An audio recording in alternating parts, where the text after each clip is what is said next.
Parquet margarine, the economical spread for bread made by Kraft. And it's one of the best energy foods you can serve. What's more, Parquet is a reliable year-round source of important vitamin A.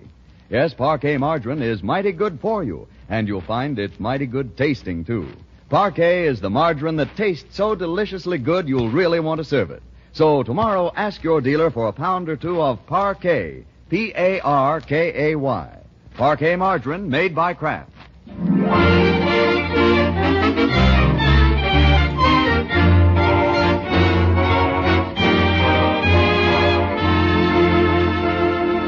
And now let's join our friend, the great Gildersleeve, who stands this morning on the threshold of a new career. He comes down to breakfast with a spring in his step and a light in his eye. For this is the day of his inauguration as Water Commissioner of Summerfield.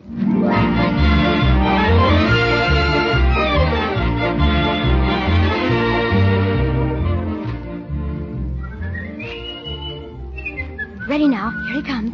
And don't forget to bow. Good morning, Commissioner. Oh, good morning, slaves. Marjorie, Leroy. Good morning, one and all. Leroy, pull out the commissioner's chair for him. Sure. Right this way, Commissioner. Thank you, my boy. Won't you sit down? No tricks now. No, sir. Well, there we are. What's this in front of my place? A nosegay? For your buttonhole. Oh, that was sweet of you, my dear. Or did Leroy pick these posies? Are you kidding? You better start right in, Uncle Mort. Bertie's making waffles. Waffles? Yes, sir. Coming right up. Oh, Bertie, you're psychic. Yes, I think I must be. The things that go on. What things, Bertie? Well, I dreamt a dream last night, Mr. Gillsleeve, and I sure wish you'd explain it. What was it, Bertie? Well, I dreamt there was a globe of the world, and then I saw Mr. Wilkie running around it like mad. Well, you've been reading the newspapers. Go on. And then I saw Miss Roosevelt, and she was running around the world, too. Yeah? What is it you don't understand, Bertie? Who is trying to catch who? Oh, Bertie. You're going to let the international situation ruin those waffles? Oh, my goodness. Well, I spent a very interesting and profitable evening myself last night, children. How? Well, to prepare for my new post as water commissioner, I took the encyclopedia to bed with me. And do you know, I found some things in there I never even knew before. Oh, you probably just forgot them, Unc. What were you looking up, Uncle Mort? Water. Do you know, Marjorie, that 3/4 of the Earth's surface is covered with water? Really? I think you better drink your orange juice, Uncle Mort. The waffles are waiting. Yes, sir. 3/4 of the Earth's surface, water. What do you think of that? Too much water. There's no such thing as too much water. Water is very important. Did you ever stop to think, young man, where Columbus would have been without water? I don't know. Home in bed, I guess. He'd have been high and dry, and you and I wouldn't be here today. You won't get to the office today if you don't stop talking and eat, Commissioner. Oh, you're right, my dear. Bertie, if those waffles are ready, I am. Coming right up, Miss Gillsleeve. Water, yes, water is very important. People don't appreciate water. Here you are, Miss Gillsleeve. Bertie, do you know what James Watt couldn't have invented the steam engine without? No, sir. Water. Is that a fact? Absolutely. It's lucky they gave him some. You know what I think, Commissioner? I think you got water on the brain. Yes, all right, you can laugh, young man, but water is one of the most important things in the world. Now, you take Robert Fulton, invented the steamboat, 1807. Couldn't have done it without water. DeWitt Clinton, Erie Canal, 1825, water. Ponce de Leon, the Fountain of Youth, water. Balboa, the Pacific, water. The Monitor and the Merrimack, water. Bertie, bring me some more water. Uncle Mort, I don't want to change the subject. Yeah? But can we have a weenie roast today? Who's we? Me and Piggy and the gang. We're going on a hike. Well, I guess so, if it's all right with Bertie. Gee, thanks, Unc. You picked kind of a hot day for a hike, though, didn't you? Well, we didn't know it was going to be so hot. You'd never think it was the middle of October, would you? Well, we usually get one late hot spell, my dear. And by the way, speaking of heat, do you know how many days a camel can go without water? Speaking of water, Uncle Mort, do you know what time it is? Oh, my goodness, I gotta be going. I can't be late the first day on the job. Don't forget your flowers, Uncle Mort. Huh? Here, let me put them in your buttonhole. Oh, thank you, my dear. Oh, and your tie's crooked. It is? There. And what about your handkerchief? Right in my pocket. Oh, it should stick out a little. Oh. Now, you look more like a water commissioner. Oh, thank you, my dear. Well, you're all set, I guess. Good luck. Yeah, good luck, Unc. Thank you. What is it? Have you forgotten something? No, I was just wondering. Wondering what? What on earth does a water commissioner do?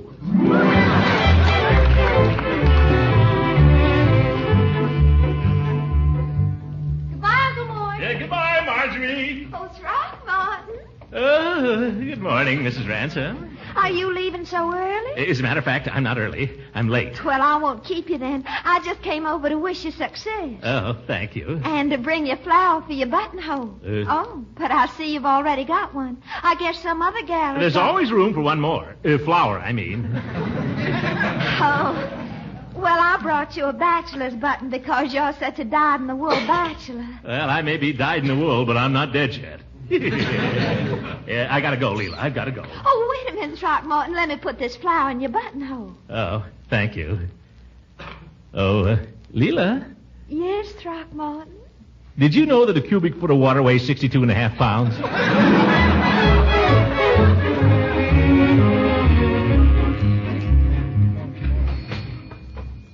Hello, Mr. Gildersleeve. Hello, Peavy. I'm in a hurry. Got to get down to the office. I'd like some cigars. I guess we can fix you up, Mr. Gildersleeve. You want the usual, I suppose. Yes, the perfectos. I'll take 3. How have you been? Well, to tell you the truth, Mr. Gildersleeve... Not so good, eh? Well, I'll tell you what to do. You want to drink more water? More water? Yes. Everybody ought to drink more water. Half the troubles of this world would be eliminated, Peavy, if people drank more water. Well, no, I wouldn't say that. It's true. You could take all those medicines you've got there and pour them down the sewer for all the good they'll do you. Water, that's the thing. You ought to drink 10 or 12 glasses of it every day. Well, no, that's a lot of water. Best thing in the world for you. I'll tell you something, Peavy. Do you know that the human body is 90% water?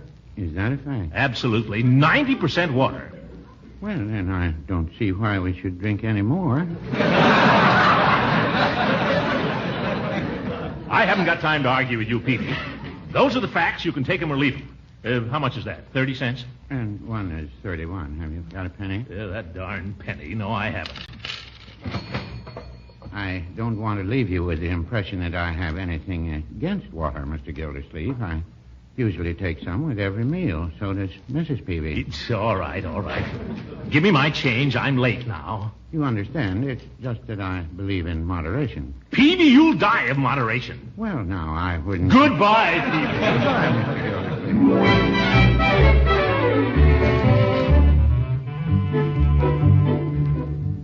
Pardon me. Could you tell me where the office of the water department is? Right down the hall. You see where that fellow's painting the name on the door? Oh, yes. Much obliged. Oh, and it's my name, too.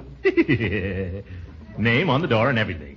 Water Department, Throckmorton P. Gildersleeve. Talking to me, son?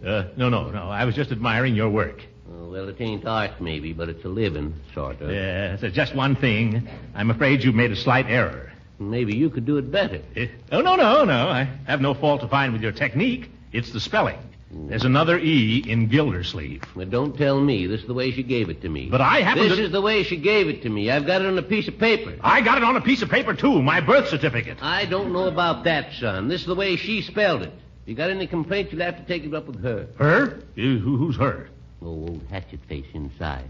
Boy, I've met some bossy dames in my time. Even married one. But that old battle axe takes the marbles. We'll soon see who's running this department. Can I get through here? Don't smear it now. Miss, madam. I'll be with you in just a moment. Oh, excuse me. You'll find an application form there on the counter. Just fill it out. But I don't want to... I'm sorry, that's the rule. No service without an application. You don't understand. My name is... Name on the first line, please. Last name first, then first name and middle initial. Look, is this the water department? That's right. There'll be a deposit of $2, which will be deducted from your first month's bill. My dear woman, do you see this door? Oh! Now you went and spoiled it. Sorry. You see that name? Throckmorton P. Gildersleeve? That's me. Won't you come in, Mr. Gildersleeve? Thank you. If you'll follow me, I'll show you to your office. Well, nice little layout here. Small, but cozy. I beg your pardon? I said it was cozy. Oh. Maybe I'm wrong.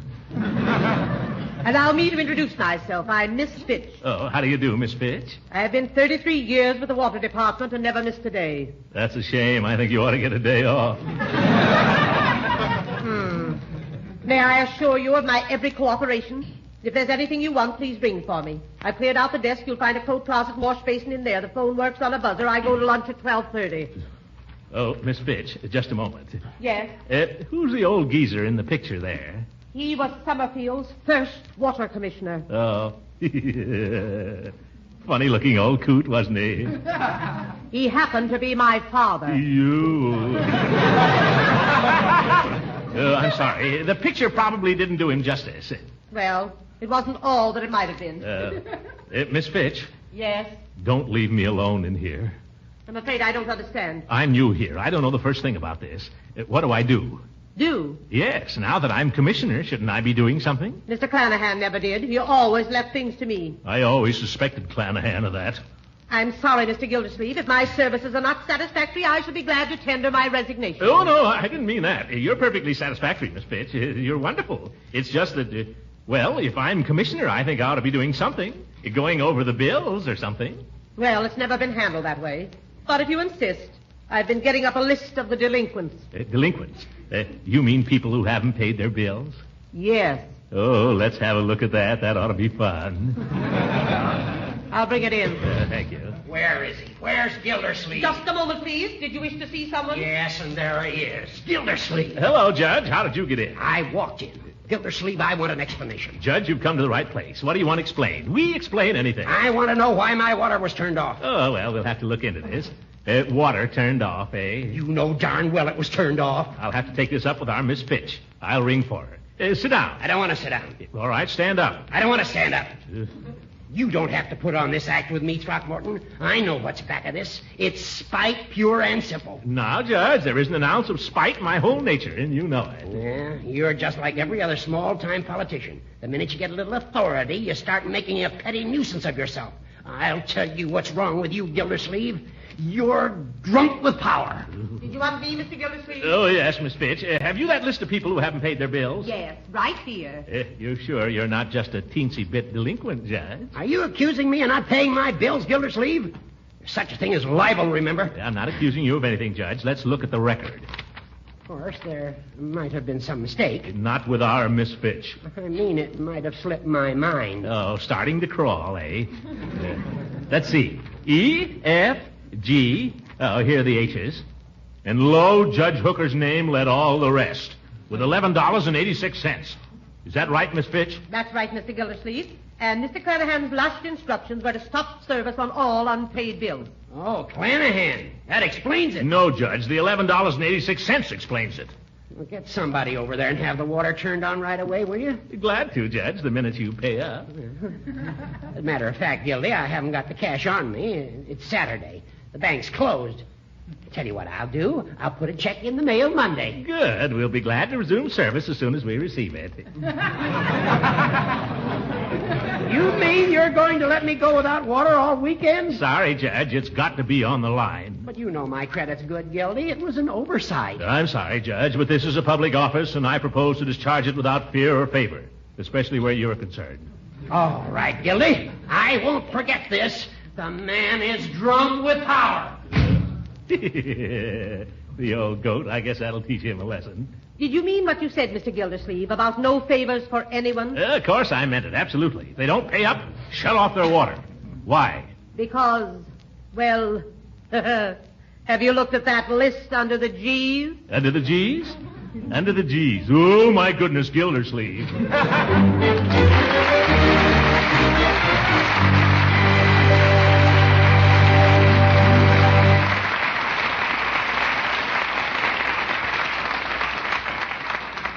The great Gildersleeve will be with us again in a few seconds.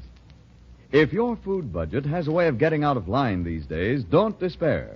If you're resourceful, you'll find a good many foods that save you money, yet meet your requirements of flavor and nourishment, too.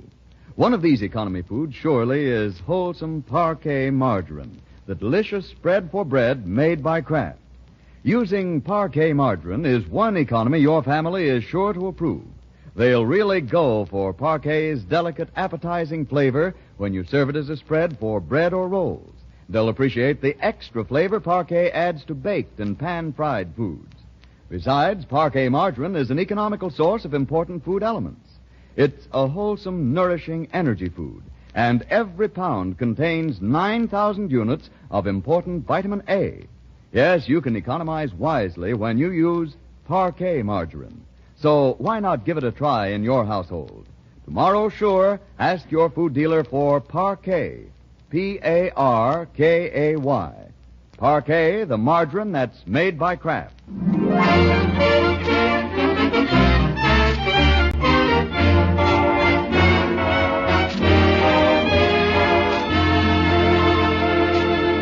And now let's get back to the great Gildersleeve. After a light lunch at the Idle Hour tea shop, he returns to the town hall ready to pitch in for a good afternoon's work.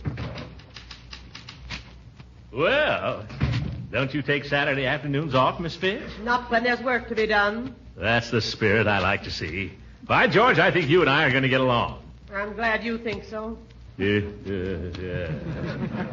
know, I was thinking during lunch, Miss Fitz, there's a lot of changes that ought to be made around here. They seem to have been started already. What do you mean? There are some people in your office. People? Women. Women? 2 of them. 2? They walked right in. They said they knew you. Well, I can't imagine. I don't know any women, do I? How about putting the desk over here? Well, how about kitty corner facing the door? What is this? Let's try it. Oh, Uncle Mort, help us move the desk, will you? Yes, you're so strong. We could hardly budge it. Well, wait a minute. What's going on here? We're going to fix up your office for you, Uncle Mort. We've got it all planned. Yes, it needs a woman's touch, Throckmorton. It really does. Now, you take that portrait there. That's simply got to go. I mean, it's too ridiculous. It's quiet. It's her father out there. No, my dear, if that portrait goes, I go. I'm not kidding. She'd throw me right out.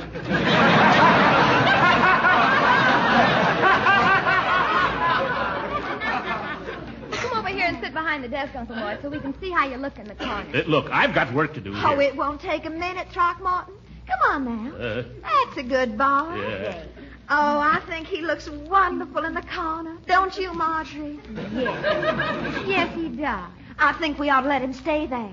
And now climb up on the desk, will you, Throckmorton, and hold this material up beside the window. Now, really, I've got work. Oh, now, it won't take but a jiffy. Marjorie and I shopped for this chintz all over town, didn't we, honey? That's right. Oh, I think it's just the smartest thing. Now, climb up. That's right. And hold it up high. Is this high enough? Yes, Miss Fitz. Mr. Powers of the Indicator Vindicator to see you. Oh, my goodness. He probably wants to interview me. Let me get down off of here. Let me down off of here. Let me give you a hand, Mr. Gildersleeve. Oh, hello, Mr. Powers.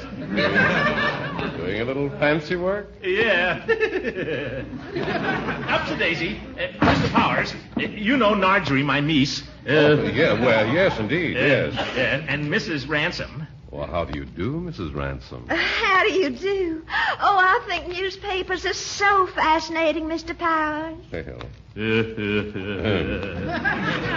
I've been intending to subscribe to your publication right along. Well, always glad to welcome a new subscriber. Yes. Oh, but somehow every time the boy comes round, seems like I haven't got my handbag with me. Oh, is that so? Well, I'm sorry you have to be going, ladies. Yes, we really must. Oh, must we? Miss Fitz will show you out, won't you? Gladly. Goodbye, Uncle Mort. Goodbye. That's a great girl, that niece of yours, Mr. Gildersleeve. She's got a lot of stuff on the ball. Yeah, she's a fine girl, Marjorie. Who's the, she's a friend of the family. Oh, I see. A friend of the family. Yes, neighbor of ours. Neighbor. Right next door. Mm-hmm. Well, I'll tell you what I dropped around for, Mr. Gildersleeve. Cigar? No, thanks. You don't mind if I... Oh, of course not. Go ahead. Here's a match. Thank you. I suppose you want an interview. Well, Well, you've heard the old saying, Mr. Powers. A new broom sweeps clean. I propose to get rid of all the deadwood and inefficiency here and run this department without fear or favor for anybody. That's fine, Mr. Gildersleeve. I'm glad to hear that. But I came over here with something else in mind. Oh, what's that? Has it ever occurred to you, Mr. Gildersleeve, that the reservoir of this town offers a beautiful opportunity for sabotage? Sabotage? By George, I never thought of that. The state highway goes right by there, you know. Why, it'd be the easiest thing in the world to heave a dead cat out of a car or something. You bet it would. Yes, sir. I've been trying to get something done about guarding it. You know, only the other day, a man passed me on the street with a very suspicious face. It was about 5:30. I was coming home to dinner, and I don't know. He just looked suspicious, that's all. Is that so? Well, I finally got Charlie Gates interested. Charlie Gates? The chief of police. Oh. He's coming out to the reservoir with him this afternoon to look over the ground, and I thought if you weren't too busy, maybe you'd like to come along. I'll get my hat and be right with you. Miss Fitch, if anybody asks for me, I'll be out at the reservoir. Very well. On second thought, if anybody asks, don't tell them. It's a military secret.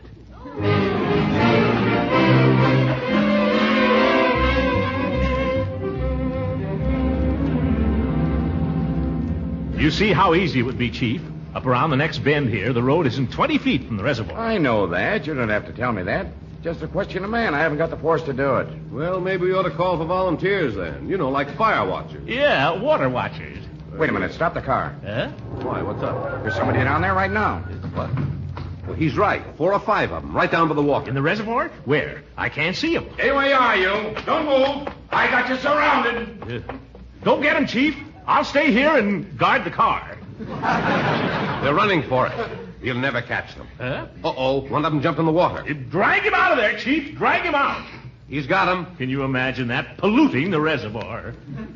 He ought to get 10 years for that. He certainly should. I'm going to see that there's a penalty for this if there isn't one already. Say, it's only a kid. Huh? And he's naked. But they're all kids. I bet they've been swimming. Swimming? Let go of me! Let go! You can't do this to me! I have to lose this reservoir! Leroy! Hey, young, tell this big lug to lay off me. Get your clothes on, young man.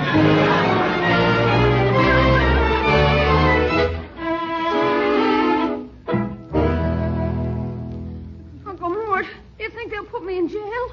Will they, huh? Will they? You're in jail, young man. This is the police station. This is what is known as the clink. I know, but will they lock me up? I can't say. The chief himself doesn't know yet. He's gone to look up the law.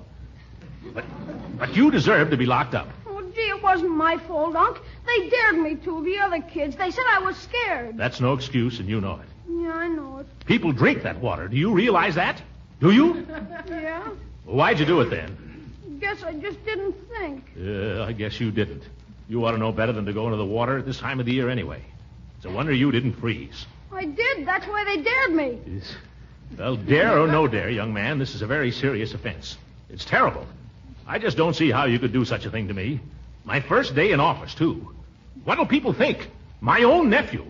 What'll the newspaper say? I'm sorry, Unc. I don't know why I did it. I guess I'm just no good. Oh, now, Leroy. They ought to lock me up. They ought to... Hey, Unc, they can't give me the chair. No, Leroy, it's not a capital offense. But it's pretty bad. Particularly in wartime. You mean they might stand me up and...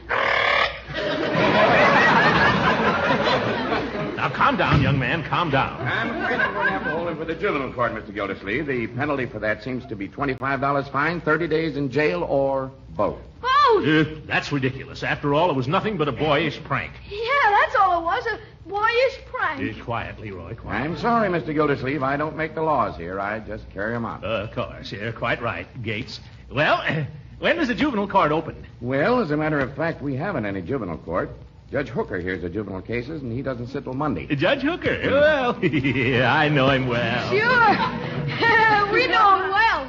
Quiet, Leroy. Judge Hooker is one of my best friends, Chief. I'll get him right down here. May I use your telephone? Right there on the desk. Thank you. Judge Hooker, the old goat. I'll get this thing straightened out right away. Yeah. Hello, Judge. This is Gildy, your little chum. How you been? How's your golf game? Say, I'll bet you're shooting down those low 70s now, you old son of a gun. Judge, by the way, before I forget, we're in a little trouble down here. I wonder if you could run down for a minute. At the police station. No, it's nothing at all, just a little boyish prank. But, Judge, have a heart. You wouldn't let him hold him here all weekend. No, it's Leroy, not me. Thanks, Judge. You old goat.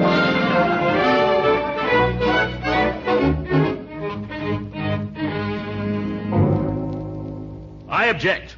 The court is prejudiced. Quiet. Turning off the court's water has nothing whatever to do with this case. Nothing has been said about turning off the court's water. No, but I know what you're thinking. And let me say this, Judge. I propose to conduct my office without fear or favor. I ask no favors, and I give none. Hey, Unc, take it easy. Be quiet. I shall be pleased to have the court's water turned on Again, as soon as the court pays the $11.86 it owes, and not before. Is the gentleman quite through? Quite. I should like to point out in the first place that the court is not on trial here. Young man, you plead guilty, do you not? Yes, Judge. I mean, Your Honor. The evidence is quite clear. In this case, as in so many others that come before this court, the fault lies not at the door of this innocent minor, but with those entrusted with his upbringing. Why, you... Quiet. It is hardly to be expected that a child of his tender years, brought up in such a deplorable environment, would escape entirely unscathed. Oh, you old goat. That's libel. Quiet. Yes. You circumstances, young man. I fine you $25 in costs. What? However, I will suspend the sentence on the fine. Well, that's big of you, Judge. But not on the costs. Costs? What's that? My time and inconvenience in coming down here. What does that amount to? Exactly $11.86. Take it and turn on my water. Oh!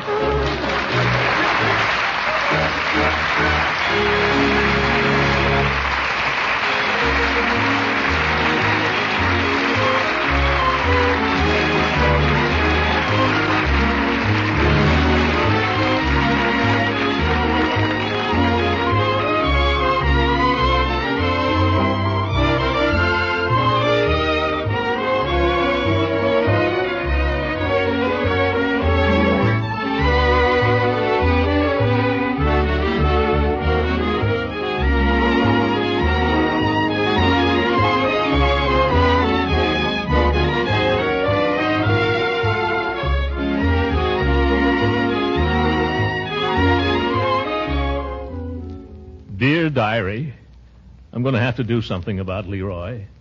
I've noticed that he's been getting awfully fresh lately. But today he broke the law. I wonder if maybe Judge Hooker was right. Perhaps I haven't spent enough time with the boy. Perhaps I ought to get to know him better. There's only one thing. If I knew him any better, could I stand him at all? Good night, everybody.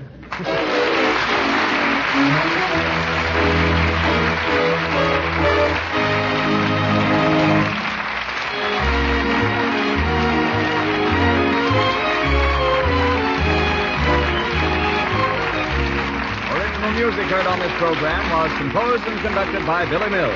This is Frank Bingman speaking for the Kraft Cheese Company and inviting you to tune in again next week for the further adventures of the Great Gildersleeve. Chilly autumn weather calls for hearty meals even if you haven't all the time in the world to prepare them. That's why it's mighty handy to have a package or two of Pabstet around. Yes, Pabstet, the delicious golden cheese food of 100.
Howdy, people. What's going on? I'm here. Good morning. How are you? I'm eating a muffin. Because I can. I'm allowed to. I'd have to say that, yes, I'm allowed to do whatever the hell I want. I ain't hurt nobody. I ain't hurt nobody but myself. I woke up a little bit hungry at 3:30. Got out of bed at 4:20. Good morning, Joey. What's going on, dude? I got up, I had a piece of toast, I combed my hair. No, really.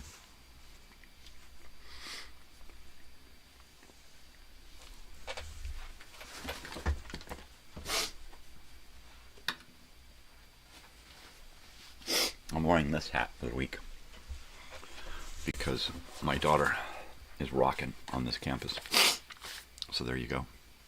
So I wear this hat this week because it says, well, let's see what it says. Let's do that.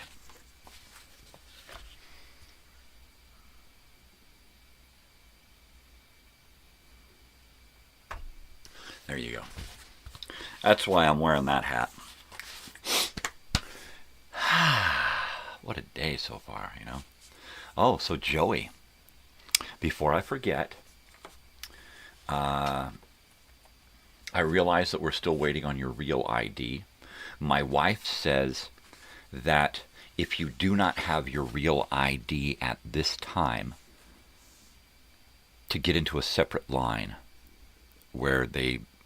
So find out at your airport what you have to do to get on a plane without a real ID.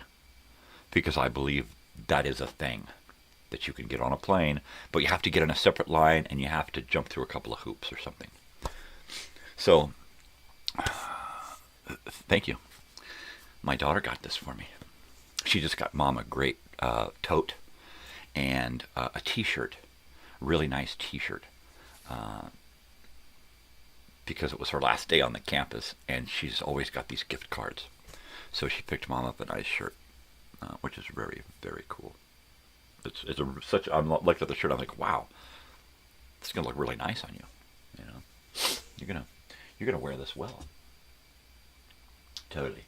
So also, Joey, we went to the campground yesterday. We drove all the way to Big Bear yesterday, just to drive through the campground and look at the sights. It was a nice fucking campground. Tall fucking trees everywhere. The smell of pine.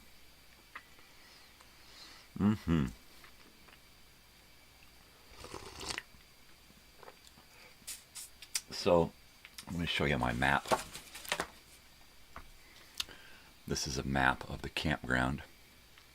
The ones that are circled in red, there's 13 numbers circled in red. We drove to each one of those. Some of those have a star next to them. And then there's a bunch that have stars next to them that aren't circled, in case we reschedule.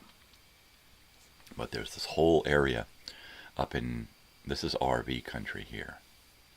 But there's this whole area over here, right up in here, that is really, really nice. And there just happens to be, there's a handicap spot there.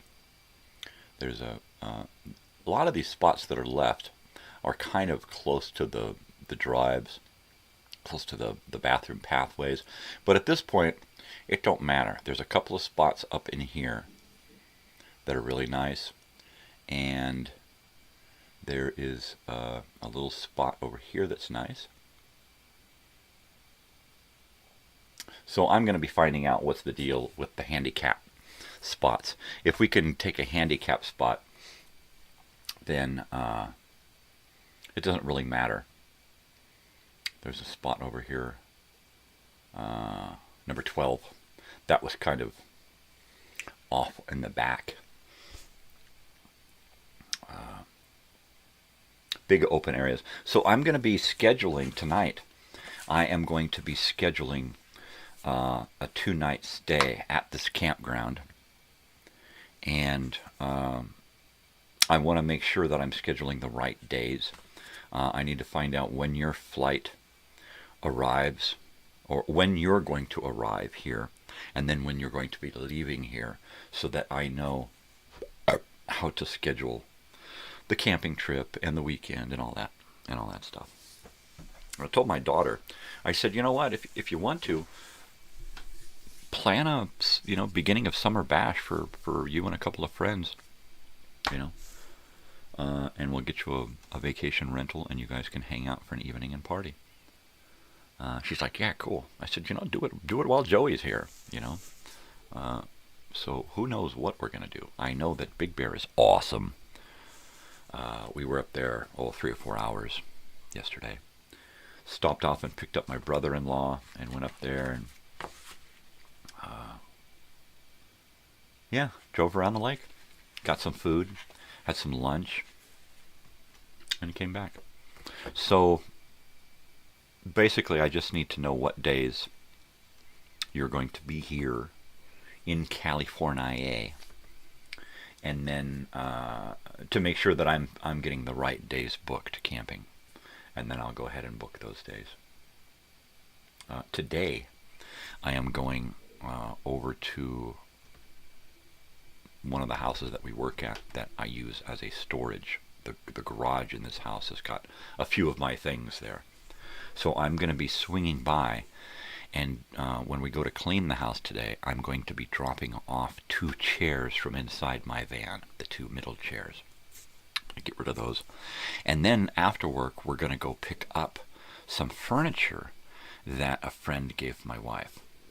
So it's a really nice rocking chair with a rocking ottoman, really nice, and a coffee table and 2 end tables. Now the coffee table and the end tables are metal and glass. They're huge and heavy. Nothing that I want in my home. But we take care of an Airbnb, and you're leaving on the 6th. Okay. Our last day camping was supposed to be on the 6th.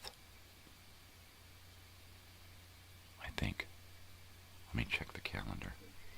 Let me check the old calendarini here. Oh no. I'm sorry. We got June 3rd and 4th is the days we're camping, and we're leaving on the 5th, I believe. So there's that. June 3rd, 4th, checking out on the 5th, so we'll be home on the 5th, Thursday, which means if you're going to be leaving on the 6th, then you can leave from, you can leave from our place on Thursday or Friday, depending on when your plane leaves. Okay. So 3rd and 4th, let me check out the old calorie here. Yeah, total excitement, I mean, like, wow. So you're landing then on the 29th, okay, so that's cool. So pretty much we got the whole weekend here. You'll probably be here Thursday, Friday, Saturday, Sunday, and then Monday, and then Tuesday we'll drive out to go camping, and camp Tuesday night, Wednesday night, come back Thursday afternoon, and then it's whenever you need to take off, Thursday or Friday. If your plane leaves on Friday, I imagine that you're going to be leaving here on Friday. If your plane leaves late, if your plane leaves real early, you could possibly be leaving on Thursday. So, shoot me some times. Shoot me a text with all the pertinent information. It leaves 11 p.m. on the 6th. Okay. So that's perfect. So you'll drive out on the 6th. And get there and go to the airport, I guess. So, cool. It should show up before the flight, but like my wife said, she's been watching all of she watches the news. I don't watch the news. She says, well, just tell them to get on the other line. And I'm like, okay, I'll tell them that. So You've been told. I'll tell my wife I told you. I told him, honey. I swear I told him. I did. I told him. Let's see. Serrano Campground here. Go to the old website for the Serrano Campground. And, yeah. Reservations. Okay. So let me see. Let me start. We're checking in on the 3rd. And we're going out on the 5th. There you go. Okay. Okay. All those ones that I looked at yesterday are still available. Okay. That's cool. All right. 3rd, 4th, and 5th. Yes, those are the days that I was looking at. Okay. Coolness. I will do that. Yeah. Totally. My wife asked, you guys going to L.A. when he's here? I said, I don't know. I said, we might. I said, he might. The kids might. I don't know. It depends on what's going on. I just don't know. It's all pretty up in the air at this point. Yeah. Gotta put some water in the clean bong here. I'm like making an experiment. Alright, just fill the beaker up to the proper amount. There we go. It's been beakerized. Ooh. I think I need to eat some more of this damn muffin here.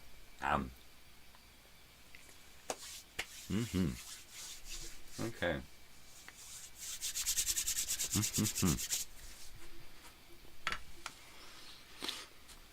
So, at this point, it looks like there's a few handicap spots open.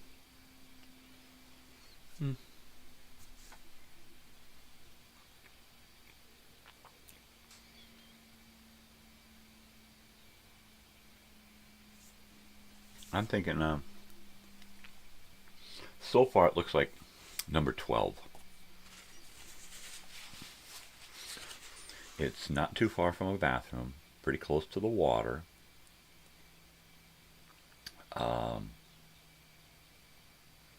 Looks like a short walk across the highway.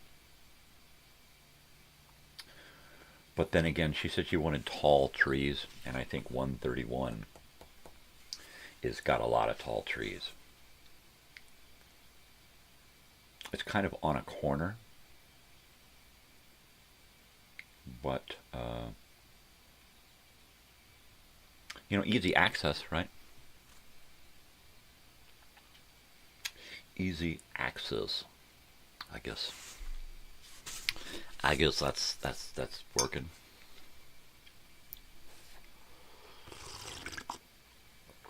Ow! Wow! Well, coffee.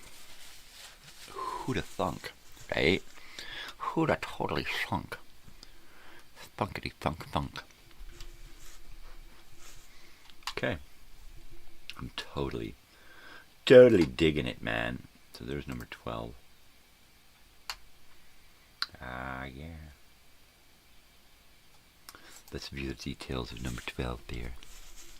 And see what they got to say here. Let's look at some pictures.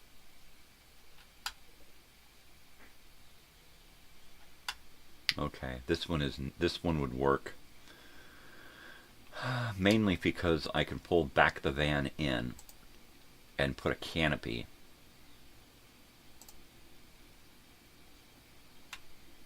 literally right off the van.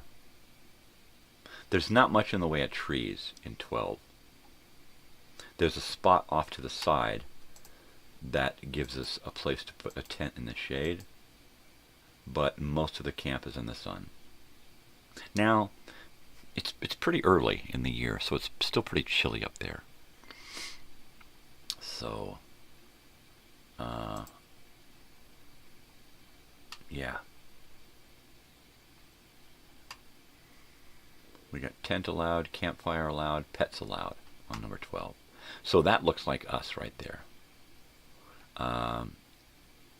We should be able to put both cars there because the spot is long enough, the driveway is long enough to pull the van all the way in and leave it stationary and then pull your car in front of that and then in and out. Oh, I got to go to the post office tomorrow. The post office. Good. Gotta hope it arrives before the weekend, because weekend gets weird around here at the post office. Every time something shows up on the weekend, sometimes it gets sent back. Well, if it's being sent USPS, it will hang around. But if it's sent any other way to my post office, it usually gets the boot on the weekend. Totally, man. Totally, man. You know what I'm lacking in right now? Fucking bong hits. I need to do some bong hits. I don't need to. I want to. I have to.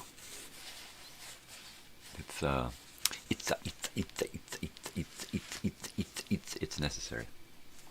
It's totally. Well, enough about me. Oh, they might arrive today. Well, if they arrive today, I won't get them until tomorrow. If they arrive tomorrow, because they get stuff and then they don't put things out until early in the next morning before 11. And then after 11, they don't put anything else out. So if it shows up after the morning dispersal, then I won't see it till the next day. That's cool. That's cool. Yeah, I totally know the way my post office works. But they know us too. They're like, oh yeah, you came by and told me that it was coming, so I put a hold on it, and I found it, and it's back here. Let me go get it for you. And the new postmaster for our post office is really cool. She's really on the ball.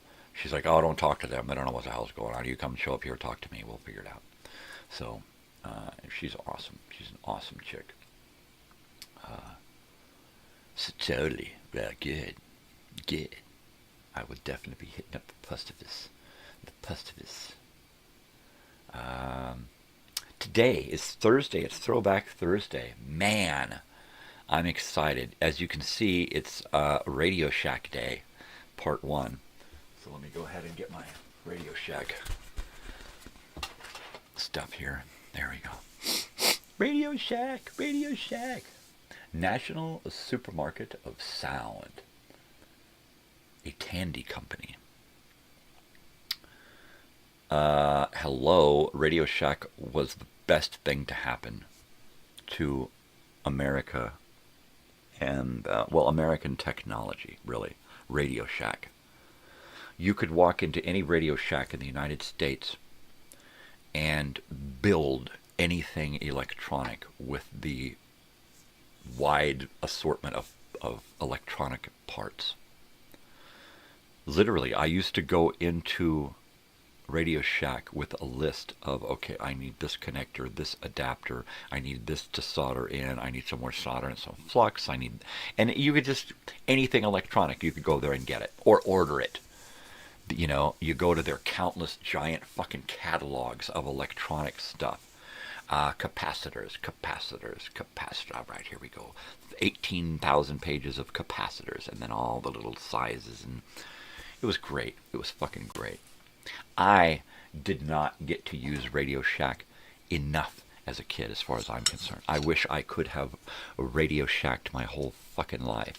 It was so fucking awesome. Yeah. So we're going to get into some Radio Shack stuff today. You could literally get anything at Radio Shack. Anything that had to do with electronics. You know, we are going to have some great Radio Shack days because I have so much Radio Shack stuff. I'm a huge fan of Radio Shack. Not as big a fan as some people that I know, that I'm acquainted with. but I am a huge Radio Shack fan. So we're going to do the Radio Shack thing here. Now, the album of the day is a box set. And it is a box set simply called Elvis Aaron Presley. All right. And that is the box set. It has got a lot of, it's got a booklet. It's got a great booklet. All right. And the booklet really has a lot of stuff. I mean, just there's this thing here, and it's got 1, 2, 3, 4, 5, 6, 7, 8, 9, 10, like 11 or 12 paragraphs, each starting with his name is Elvis Aaron Presley. He began life in Tupelo, Mississippi. He became a superstar, a fantasy figure, an idol. His name was Elvis Aaron Presley. He was 18 and walked into the offices of the Memphis Recording Service to make a personal record for his mother. He changed the sound of popular music forever. His name was Aaron Elvis Presley. And it just goes on and on and on and discusses his life. And it's got these great pictures of his life. And it's just a great, really great, it's just a fantastical Elvis journey. So it's got 1, 2, 3, 4, 5, 6, 7, 8 LPs in here. And it's got an early performance, an early benefit performance. It's got an early live performance from April 24, May 6, 1956. March 25th, 1961 in Hawaii. Collector's Gold from the early movie years, and it's got a bunch of movie soundtrack stuff. The TV specials, it's 1968, and it's got music from TV specials that he did from 1968 to 1977. The Las Vegas years, that is great.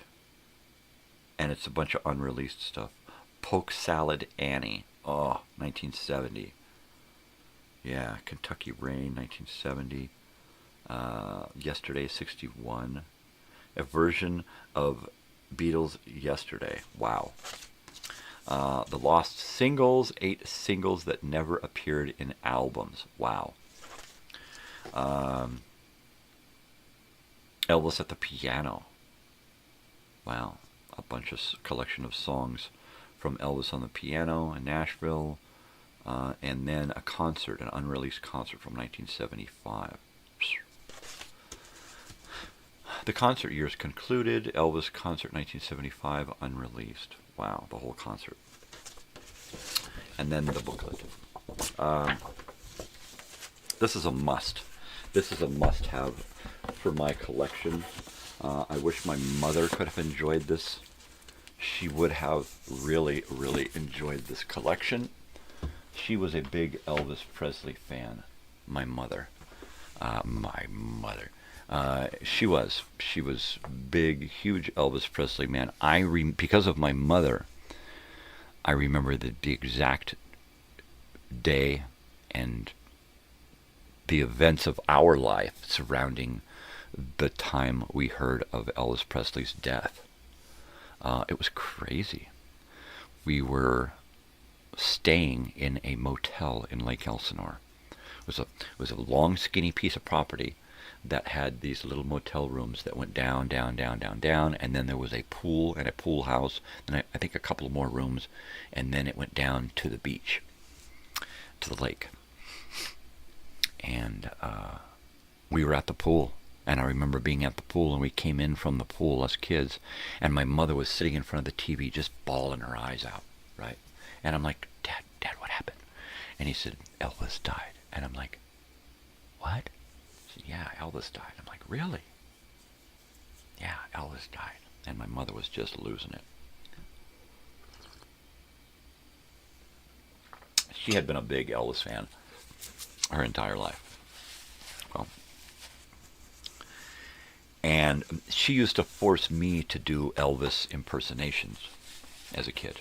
She swore up and down that I looked like Elvis. And I'm like, I'm blonde. I got fat lips and a fat nose. I don't get it. I just don't get it. I don't know how many times she wanted me to be Elvis for Halloween. And I'm like, I can't do that. Come on. I look nothing like that. Long, white, blonde hair, right? No. That deserves a bong hit. That's so hilarious. I'm going in. Cover me.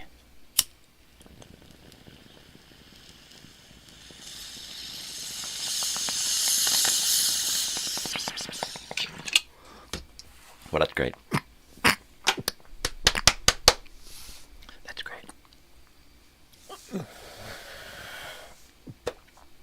I'm just about done loading up the last, almost the last week of June.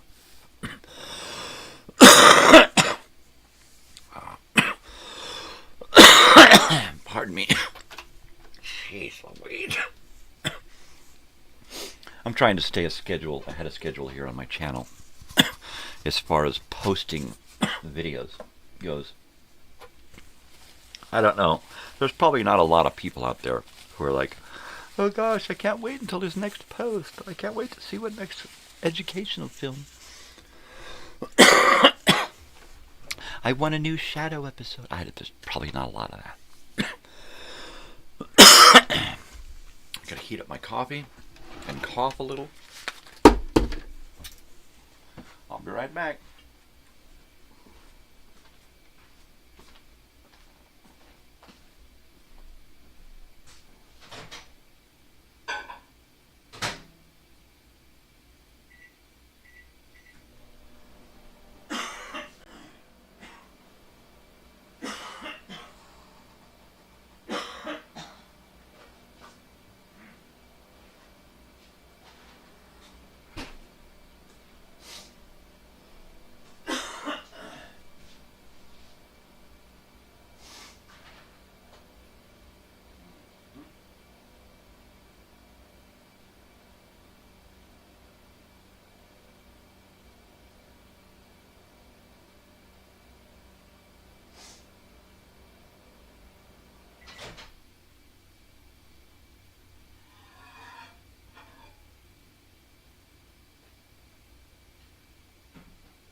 Oh, really?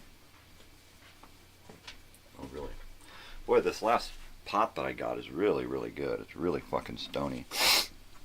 It's an indica. Usually I get sativas that are really stony, but this indica is really... It's like eye candy. I mean, it just... You smoke it and it just heats up your eyeballs and you just kind of go, you know... You can blindfold me with dental floss when I'm smoking this shit, man. It is so fucking good. Which is great because it's been helping me to sleep. I'm going to have to probably try to get some more of this real soon. It's been great sleep therapy. I haven't slept any longer than usual. I just get a better sleep. I don't sleep anymore. I'm not going to sleep for 10 hours instead of 4. But the 4 hours that I'm in, man, it feels really good. Totally. Okay. I had to heat up the old cup of coffee here and add a little bit of creamer to it because it wasn't sweet enough. Oh, that's good. Not too sweet, but it's got that bitterness is gone. That's it. So, Radio Shack. Radio Shack. This is day 1 of Radio Shack. So I am going to pull up my Radio Shack page, my little Radio Shack catalog website. And it has got scans of Radio Shack catalogs going back to the beginning. Home. I am going to read a little bit about Radio Shack from the Radio Shack catalog page.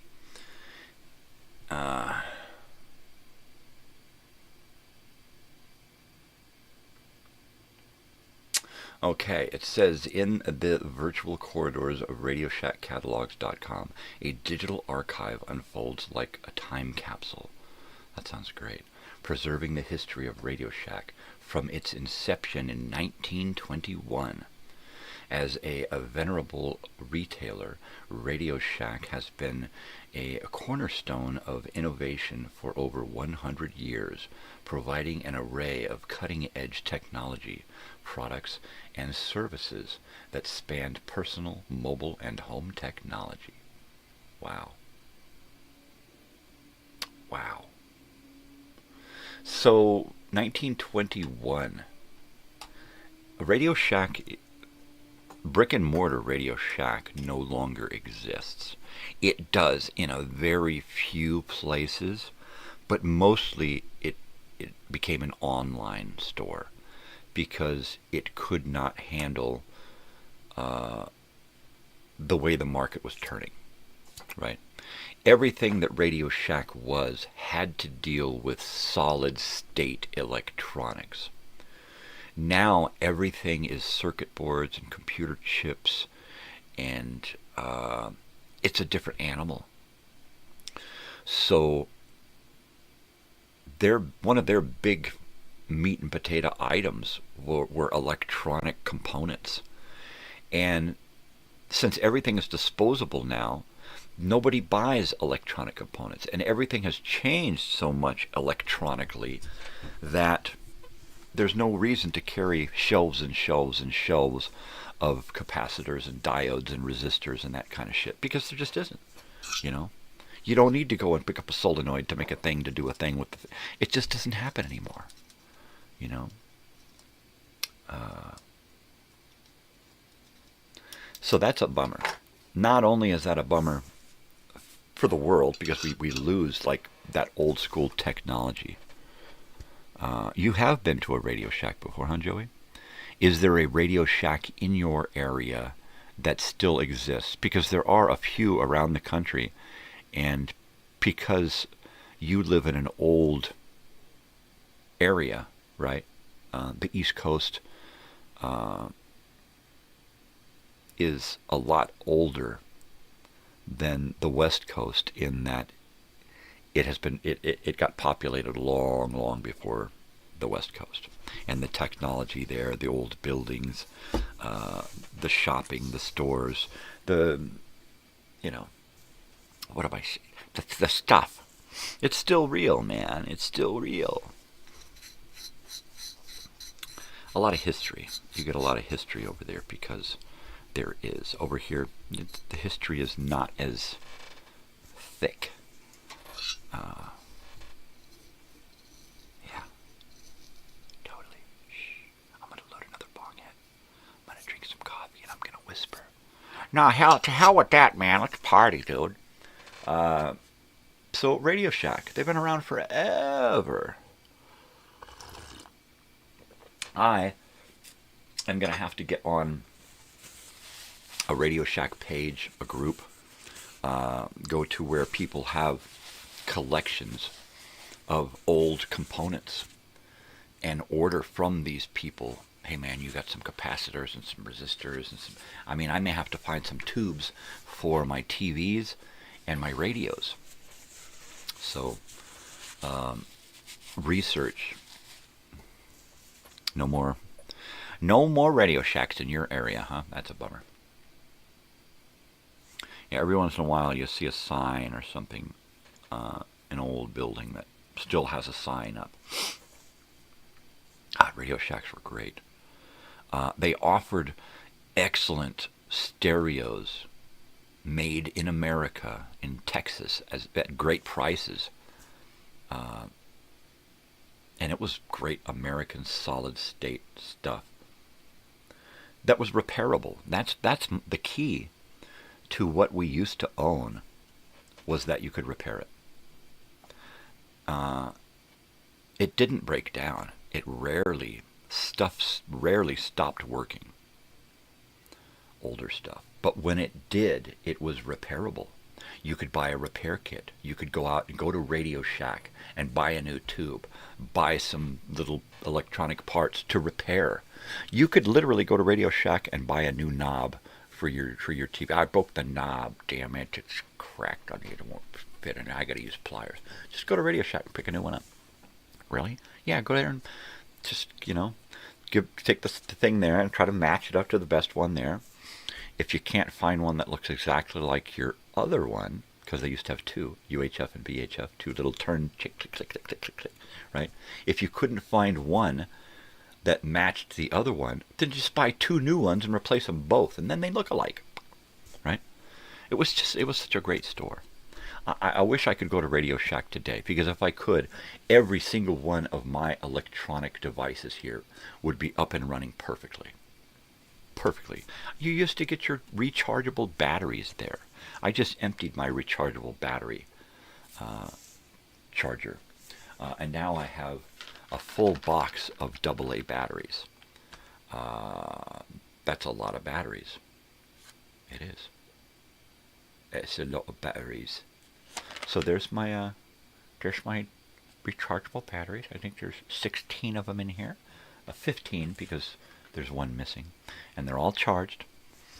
And I charged them all up because it's Radio Shack Day, and I want to talk about my walkie-talkies. I have walkie-talkies from the 80s. And dare I say 90s, but I'm going to say my walkie-talkies are from the 1980s.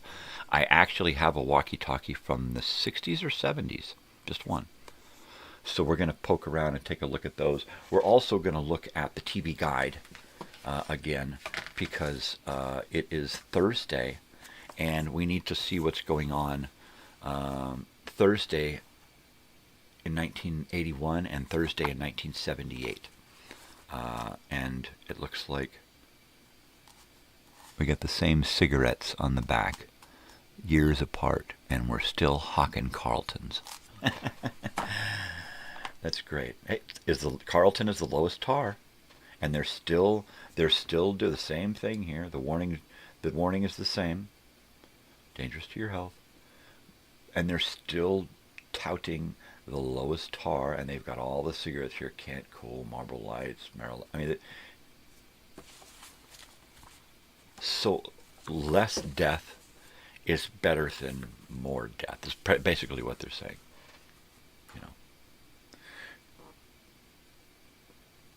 It's hilarious how people will try to fool themselves into thinking they're doing better for themselves just by doing less danger, right? I'm doing really good. Yeah, I cut down. Cut down on what? Well, I'm only down to 3 packs a day. But that's still 3 packs that you should not be ingesting, right? I mean, I'm at how many bong hits a day? That's still that many bong hits that I should not be doing, because it's smoke, right? Humans eventually, well, probably not, because we're going to get shuffled off before we wake up and realize that we don't need any of this stuff. We need it because we're slaves, and they have to keep the slaves happy. So they keep us entertained, they keep us drugged, they keep us boozed up, they keep us buying stuff, they keep throwing at us things that we have to have. So we have to keep working. Eventually we're going to realize that we are working to support them, and they are giving us stuff that we do not need. What do we need? Humanity needs, first of all, common sense. Humanity just needs to wake up and see that most of the bill of goods that we're being sold is just bullshit. We don't need any of it. Do we need clothing? Yeah. Do we need a cajillion kinds of stupid-ass fucking clothing that really are pointless, right? No. we used to make our own clothing, right? Mom would be at the sewing machine, and she would make some great fucking clothing for the whole family. She'd just go get some, you watch Little House on the Prairie, and you see, Ma going to get some yardage. Give me 2 dress lengths. My wife made a lot of our daughter's clothes when she was a child. Not just because she could, but because it was common in her life and her family for Mom to make clothes. And that was very cool. I'm not saying that everything should go back to old school, but I think we need to leave a lot of the bullshit and get back to basics. It's okay to be a farmer and to go out and toil and work in the fields every day, right? But it's also okay to come home and play video games, right? It's okay to have one and the other as long as you do it in moderation. Let's have the best of both worlds, and let's get rid of the bullshit in between. All right, let's lead a natural, unsedentary lifestyle, eating whole, fresh foods, in a healthy environment, and let's also live with this futuristic technology, right? I think if we had balance, then all of the minutia bullshit in between, we would find unnecessary. If we were fulfilled in our lives, our day-to-day lives, we wouldn't need all this escapism crap, right? I gotta have a weekend. I gotta get drunk. I gotta do this. I gotta escape. I need a vacation, right? If you're doing what you love all the time, you're always on vacation. You're always on break. You're always feeling good. It's like, but no. Life is a series of chumping up and having to do a bunch of crap that you don't want to fucking do. Why? Because the payoff is these little rewards. The rewards that we give to ourselves, that we have to dole out the cash for. Rewards that are given to us by society and employers and yada yada. Oh man, camping. I'm going camping in a couple of weeks, and it's a reward to myself. For what? I don't know. For still being alive, I guess. But what are you going to do? What are you going to... Every once in a while, I catch myself talking, and I'm like, what the hell are you talking about? And how can you just sit here and talk? How can you just open your mouth and just... Blah, blah, blah, blah, blah? I don't know. I have no fucking idea. I get up, and I am... just kind of on the brink of sleep until and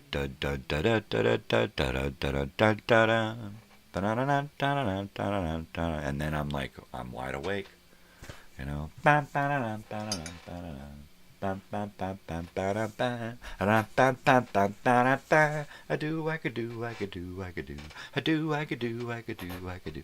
love it.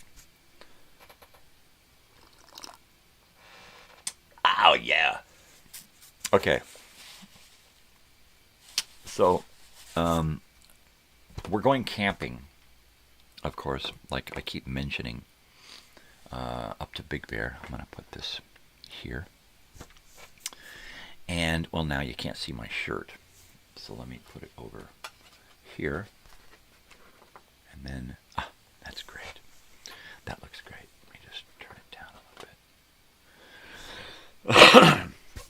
So, and then it kind of happened serendipitously that I was arranging the stuff for the shows this week, and I chose walkie-talkies.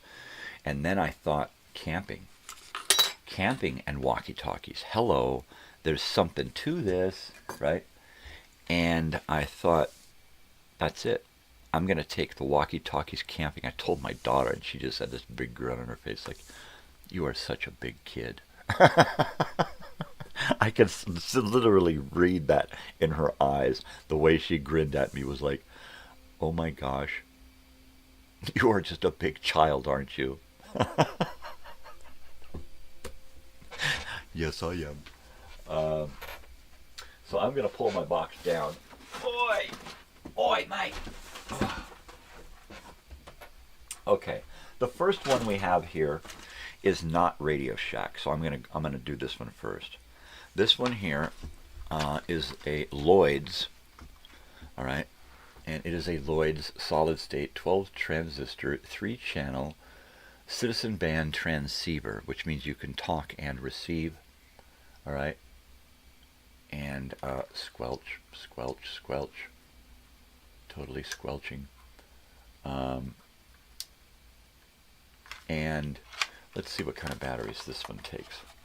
Do wackadoo, wackadoo, wackadoo. I can't get it open, so I will just read it on the back here, and it doesn't say. There it is. It takes AA batteries. It takes 6 AA batteries. Looks like 6. Yep, no, 8. I'm sorry. It takes 8. 8 AA batteries to power this puppy. That's cool. This is this one is the biggest one I have. This is old school. It's got a huge antenna that's like 4 feet long. It's got a little battery readout here. That's just a little wheel that spins around and lines up with a hash mark. This is a really cool one. I like this one just because it's big and bulky. This is what cell phones looked like for a little while. Yeah, totally, man. So that's that one. The next one I have, pardon me, is the TR207 walkie-talkie by Realistic. Realistic is a Radio Shack brand. So you can see it at the top there, Realistic. This is the box for the walkie-talkie. And let's see, I guess, and here is the walkie-talkie. And this is the TRC207 40-channel citizen band transceiver. This one is really cool. It's got all the bells and whistles on it. It's really, really cool. I like the handle deal on the back. It's got that cool handle that you can open up and put around your big fat hand. It's got power, and it's got a charger here, so you could put rechargeable batteries in here from Radio Shack and then plug it into the charger, or you could just plug it into the power, the bottom one here. It's got an antenna here, adapter, so you can just plug in like a car antenna. Okay, and that is really, really cool. That's gonna come in handy camping. So that's the TR207. And let's see, the TR207, I have 2 of. And the other one that I have doesn't have an antenna. So this would be one that I would want to hook to the car antenna and leave in the car, right? So that's that. I also have a pair of TRC222 walkie-talkies, all right? And these are a little bit different. They've got smooth edges on them. And they're a little bit smaller and a little bit more ergonomic, ergsty bergsty. They're really cool. They're really, really, really cool. This one's got a battery. It's got a battery button, so you can see how much battery power is in there. It's got a little digital display readout. Not a digital display, but an LED readout. Or LCD. Yeah. Anyway, like I said, I got 2 of these as well. And both of those actually come in their own box. Here's the other box. So I've got 2 of the 222s in boxes, and 2 of the 207s in boxes. I've got the two boxes here, opened up and used, but I have the original boxes with the original styrofoam in the boxes. For one of them, I actually have an adapter, right?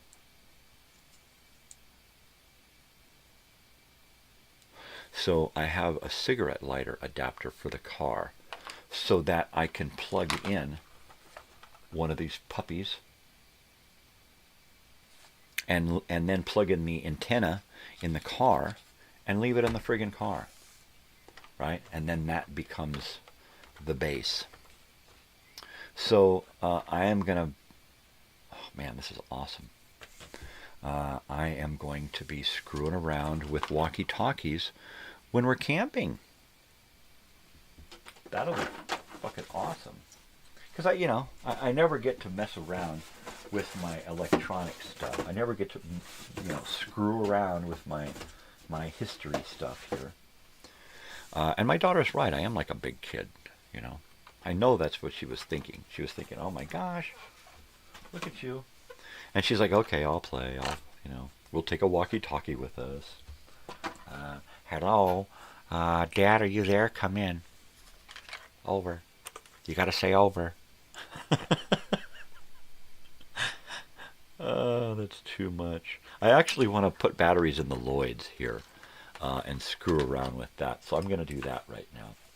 I can't wait to power these things up and,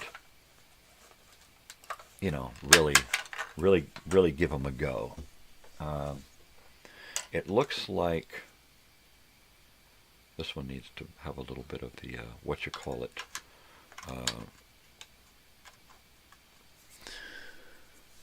this stuff, the deoxit. I need to put some deoxidizer in there. This one looks like it takes 6 batteries. No. 3. Oh yeah, it really needs some deoxit inside there. There's 3 here, and 3 here, and 3 there. Wow, it takes batteries all the way in. Here's the post office address, post office box, and phone number to somebody who used to own this, taped on the back here. Isn't that awesome? I love that little bit of personal history that you can get from some of these things, like when somebody puts their name on an 8-track, right? Ah, here it is. I was wondering where the hell did it go, and it's hooked on there. So these are going to need a little bit of maintenance to get them cleaned up before I can really, really use them. Let me take a look at the back of this one too and see what this one looks like.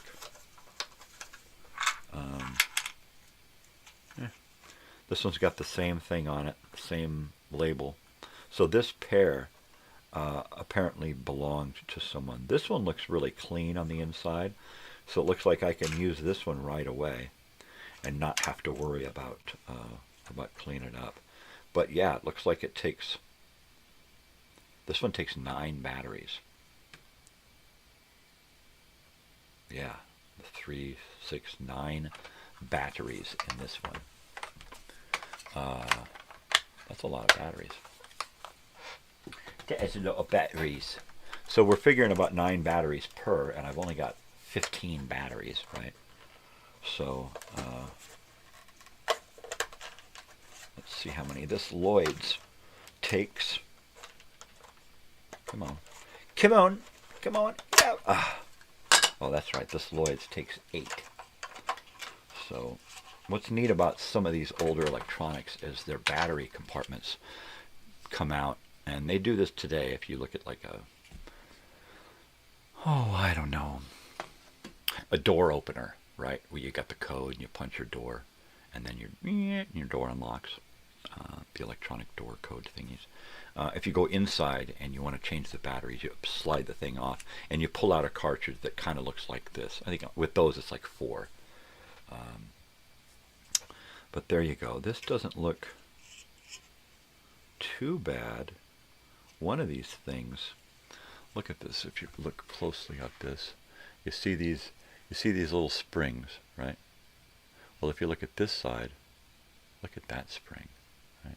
If you look at those springs over there, these two here, these are nice and shiny.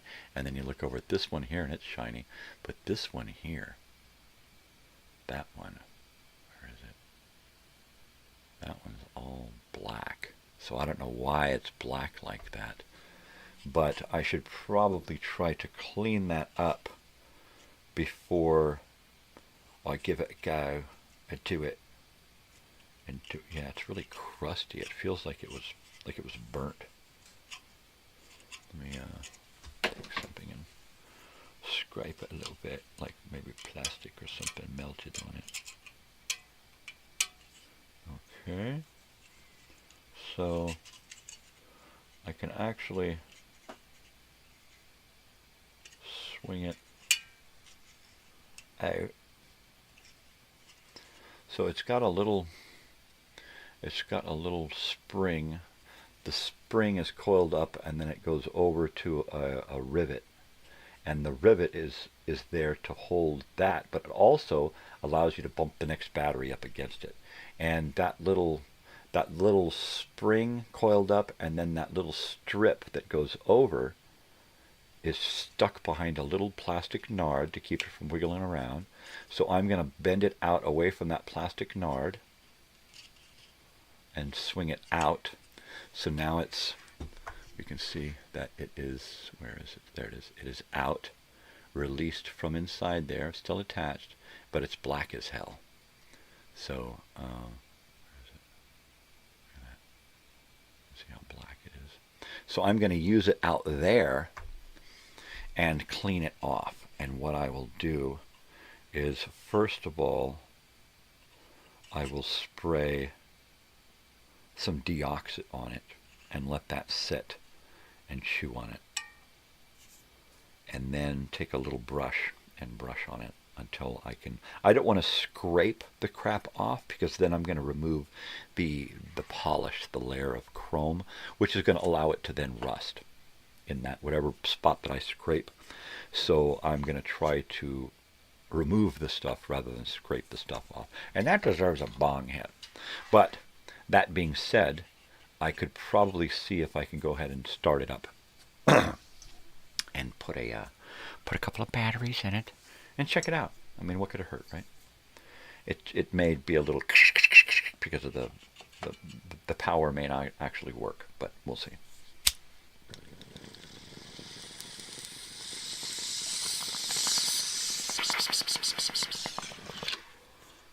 So, my little pack of high-quick rechargeable batteries. And so we're out here in the desert. So we got radio people out here. We got ham radio operators, shortwave radio operators, that kind of stuff. Down the road here, you can see it from here. There's this huge antenna tower at a private home. And it's just somebody who lives out here in the desert who likes to do that old-time radio thing.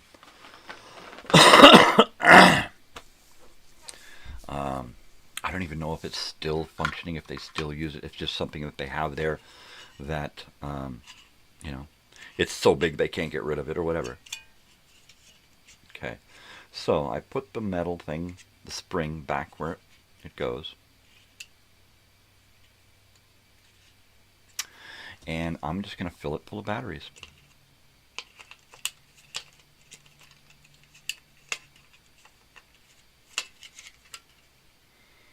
Mm-hmm.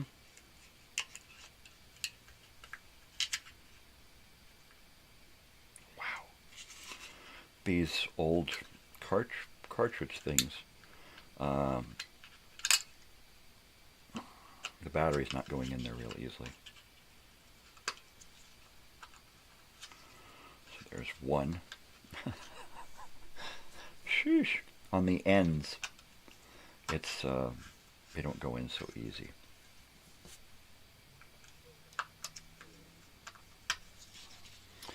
Man, it's like loading an AK-47 clip.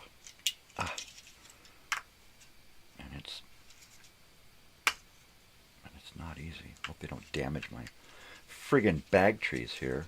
Yeah, they're snug in there. I think that maybe these newer batteries are just slightly fatter than the older batteries.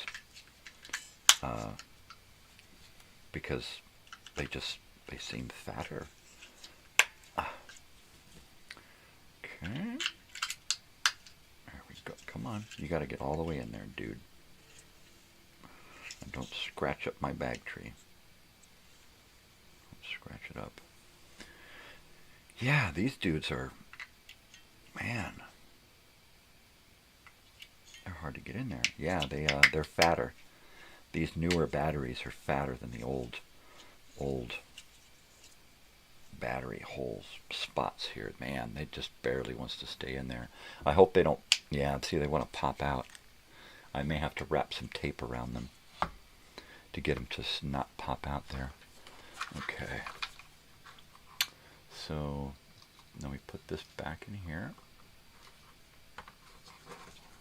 and see if we can bed this thing without the batteries falling out.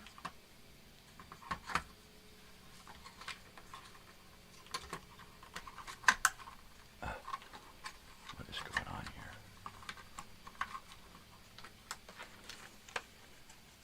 Come on. Come on.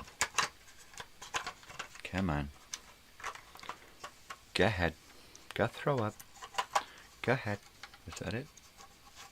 There it is. Okay. So, yeah, these batteries aren't going to stay in there. They're going to, well, they might. They're probably going to wiggle free. Okay, here we go. We're going to turn the volume down. Turn this on. I can't see battery. See. I don't know. It may be that I'm not going to get. Oh.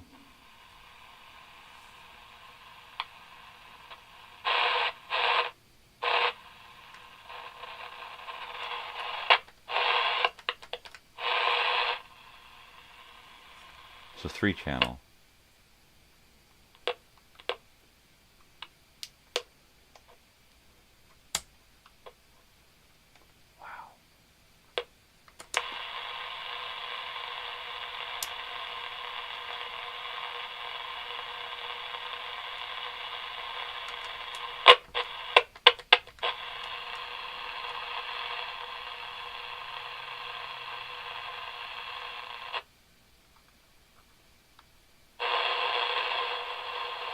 Well, I'm getting absolutely nothing.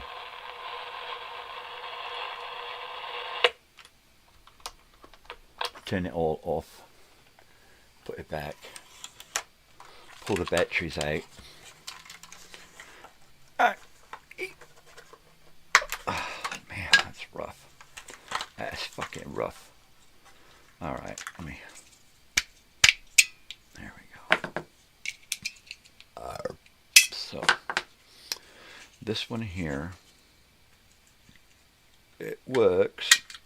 It's just not real great. It's only got 3 channels, and you can only get anything on one of them. So, we'll move on to the next unit, and I think it's going to be the 222. The 222, and we'll put some batteries in that one, and give it a start. Hey. Okay. I'm here. No way. No way. Okay, so what is the no way? The fact that I got walkie-talkies? Because, like, no way. I got walkie-talkies.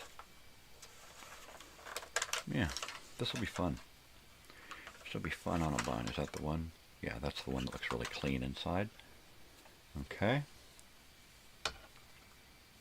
So... we're going to load 3 in this way.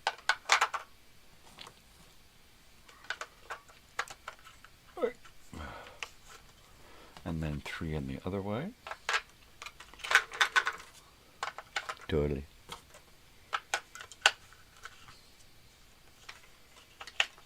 And then 3 in this way again.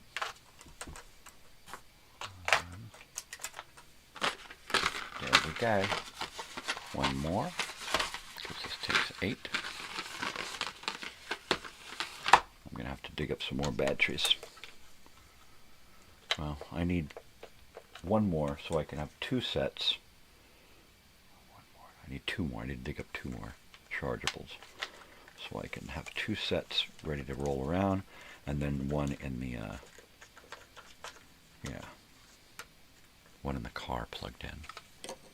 Okay, let me see if this is going to work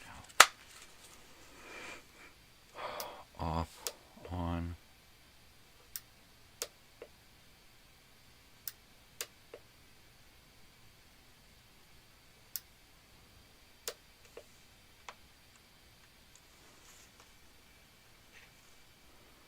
Okay, so this doesn't really give me enough power. So I'm going to see if I... Damn it. Come on. Come on. Go ahead. Go ahead. Oh, it's tight now, but it's got batteries in it. Oi. No way. Come on. Okay, so I got to push it down and release it, right? Push it down and out. Come on. There it is. So I'm going to take out the little thing here that takes up the space of one battery, and I'm going to put a battery in there and see what it does then.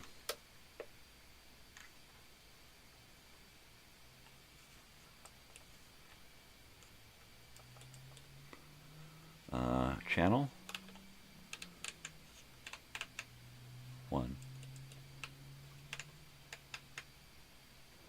You know what's weird is the battery light comes on. Let me show you what I got going on here. The battery light works, but when I change channels, it only lights up for a second and then it fades away. And I don't get anything. There we go. There we go. Whoa. That is a long antenna.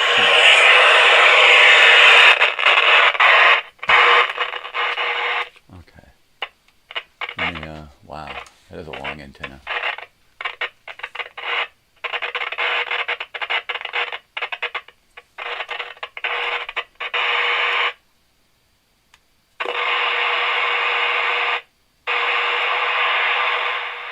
Turn it down a little bit. A little loud.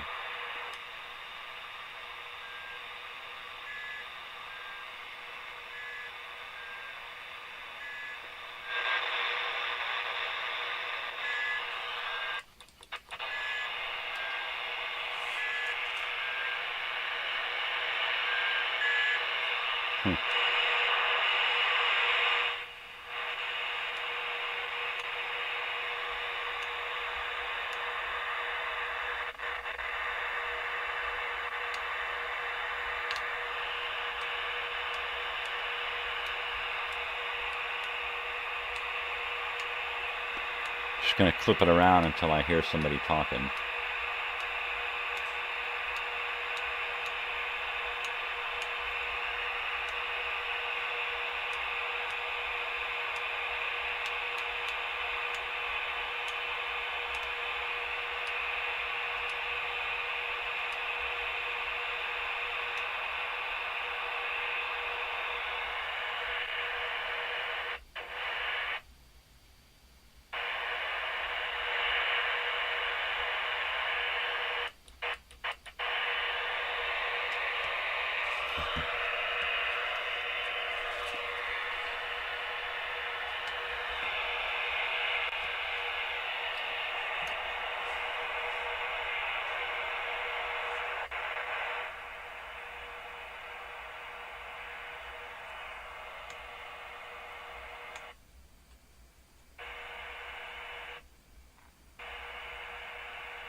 Can you hear that?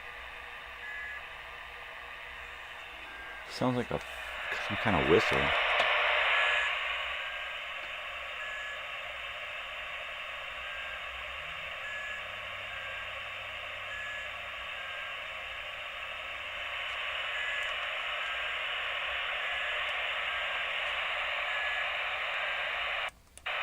Hello?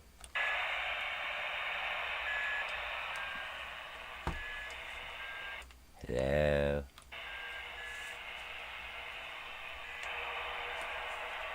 Hello? Hello?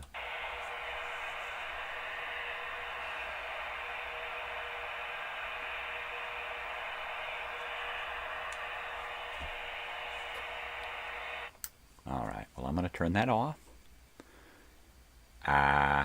For the love of Pete, close this thing down. Always close it from...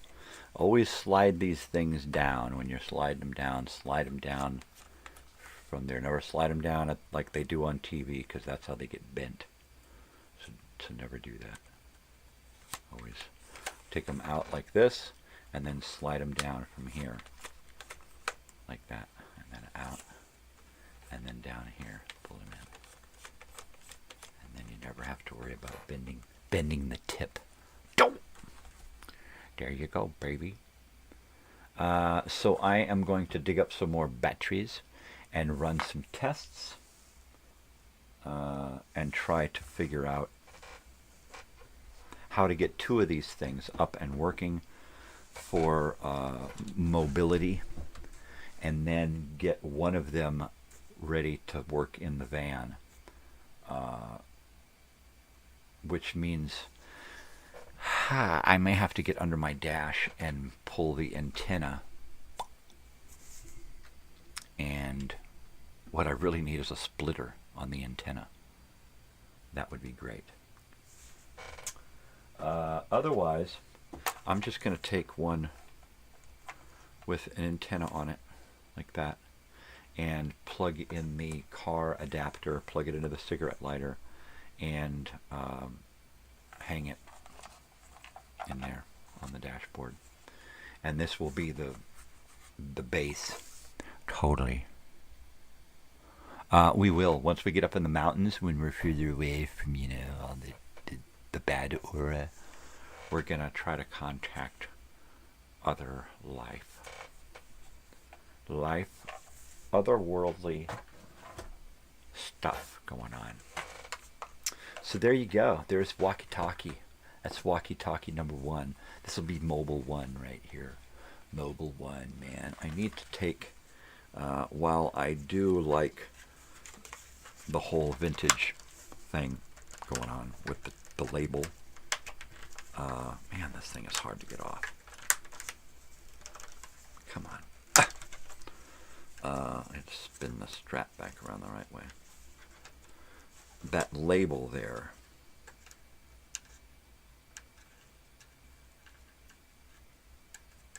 I need to get it off of there. I don't want somebody to think that I stole this thing.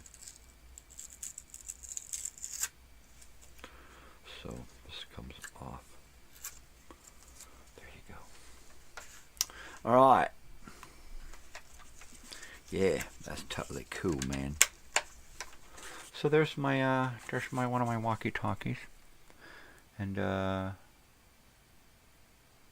so whoever leaves camp can take one of these with them. They're pretty cool. I guess I am a big kid. I guess I really am a big, oversized baby. Because I like my beach ball too. It's totally cool. We have to switch cameras so you can see me playing with it. Yay. Yay. It's my beach ball. We used to buy beach balls to take to concerts. I don't know if they do anymore. I don't see too many beach balls at concerts anymore. But that's what we used to do. You buy a couple of big giant beach balls and take them in with you, blow them up, and then you just do. And those puppies just bounce all over the frickin' arena, all during the show, and it's frickin' hilarious. It really is, especially if you're up high and you chuck it down, and then you just get to watch it. You know, oh, look, it's gonna land on that guy. You don't see it. Oh, look at the animal. It's great. It's great. It's fucking great, man. It's just fucking awesome. I gotta heat up my coffee, put this box away, and do some bong hits. I'll be right back. Don't go anywhere. Right here. Ow.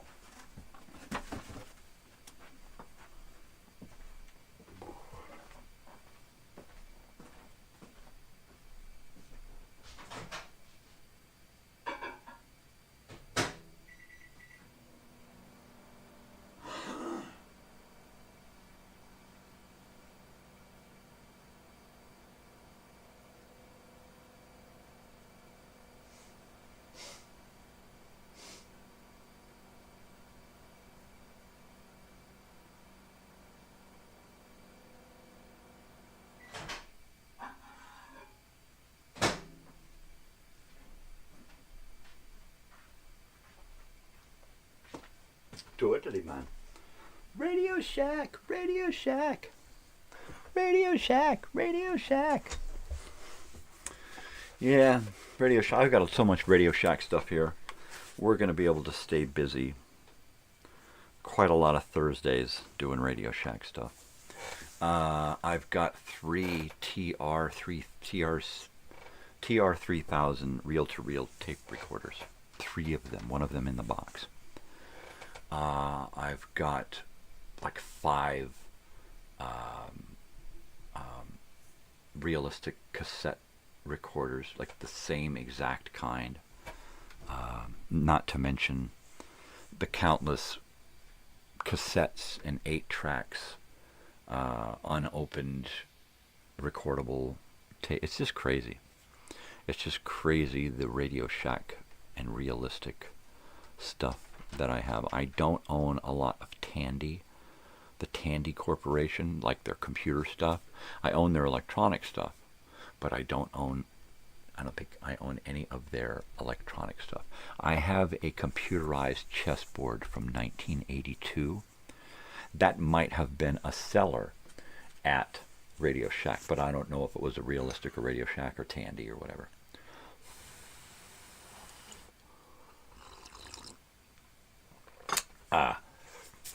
So at some point on a Thursday, we're going to dig into that. We'll play Simon. We'll play with the chess game. We'll, pardon me, pull out. Don't pull it out. We'll pull out a bunch of different stuff from Radio Shack in the past, as well as other countless items. We'll do days when we just sit and look through encyclopedias, various kinds of encyclopedias. Like one of my favorite encyclopedia sets is this Encyclopedia Desk Reference, the Concord Desk Encyclopedia presented by Time. All right, and it's this little 3-volume desk reference set, and it's very, very cool. It's it's literally as big as my hand. And it's just got these great volumes in it. So it's like encyclopedic knowledge. Volume 1, A through E.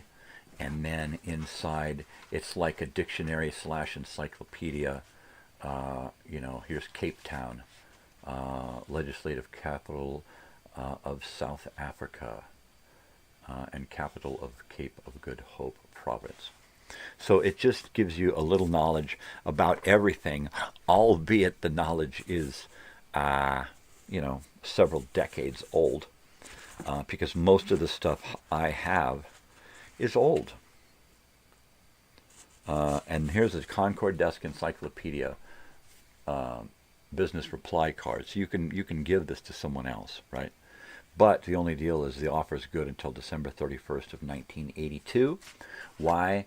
Because this set that I have here is the 1982 copy, which if you look through a lot of what is in my house, we're kind of stuck in 1982.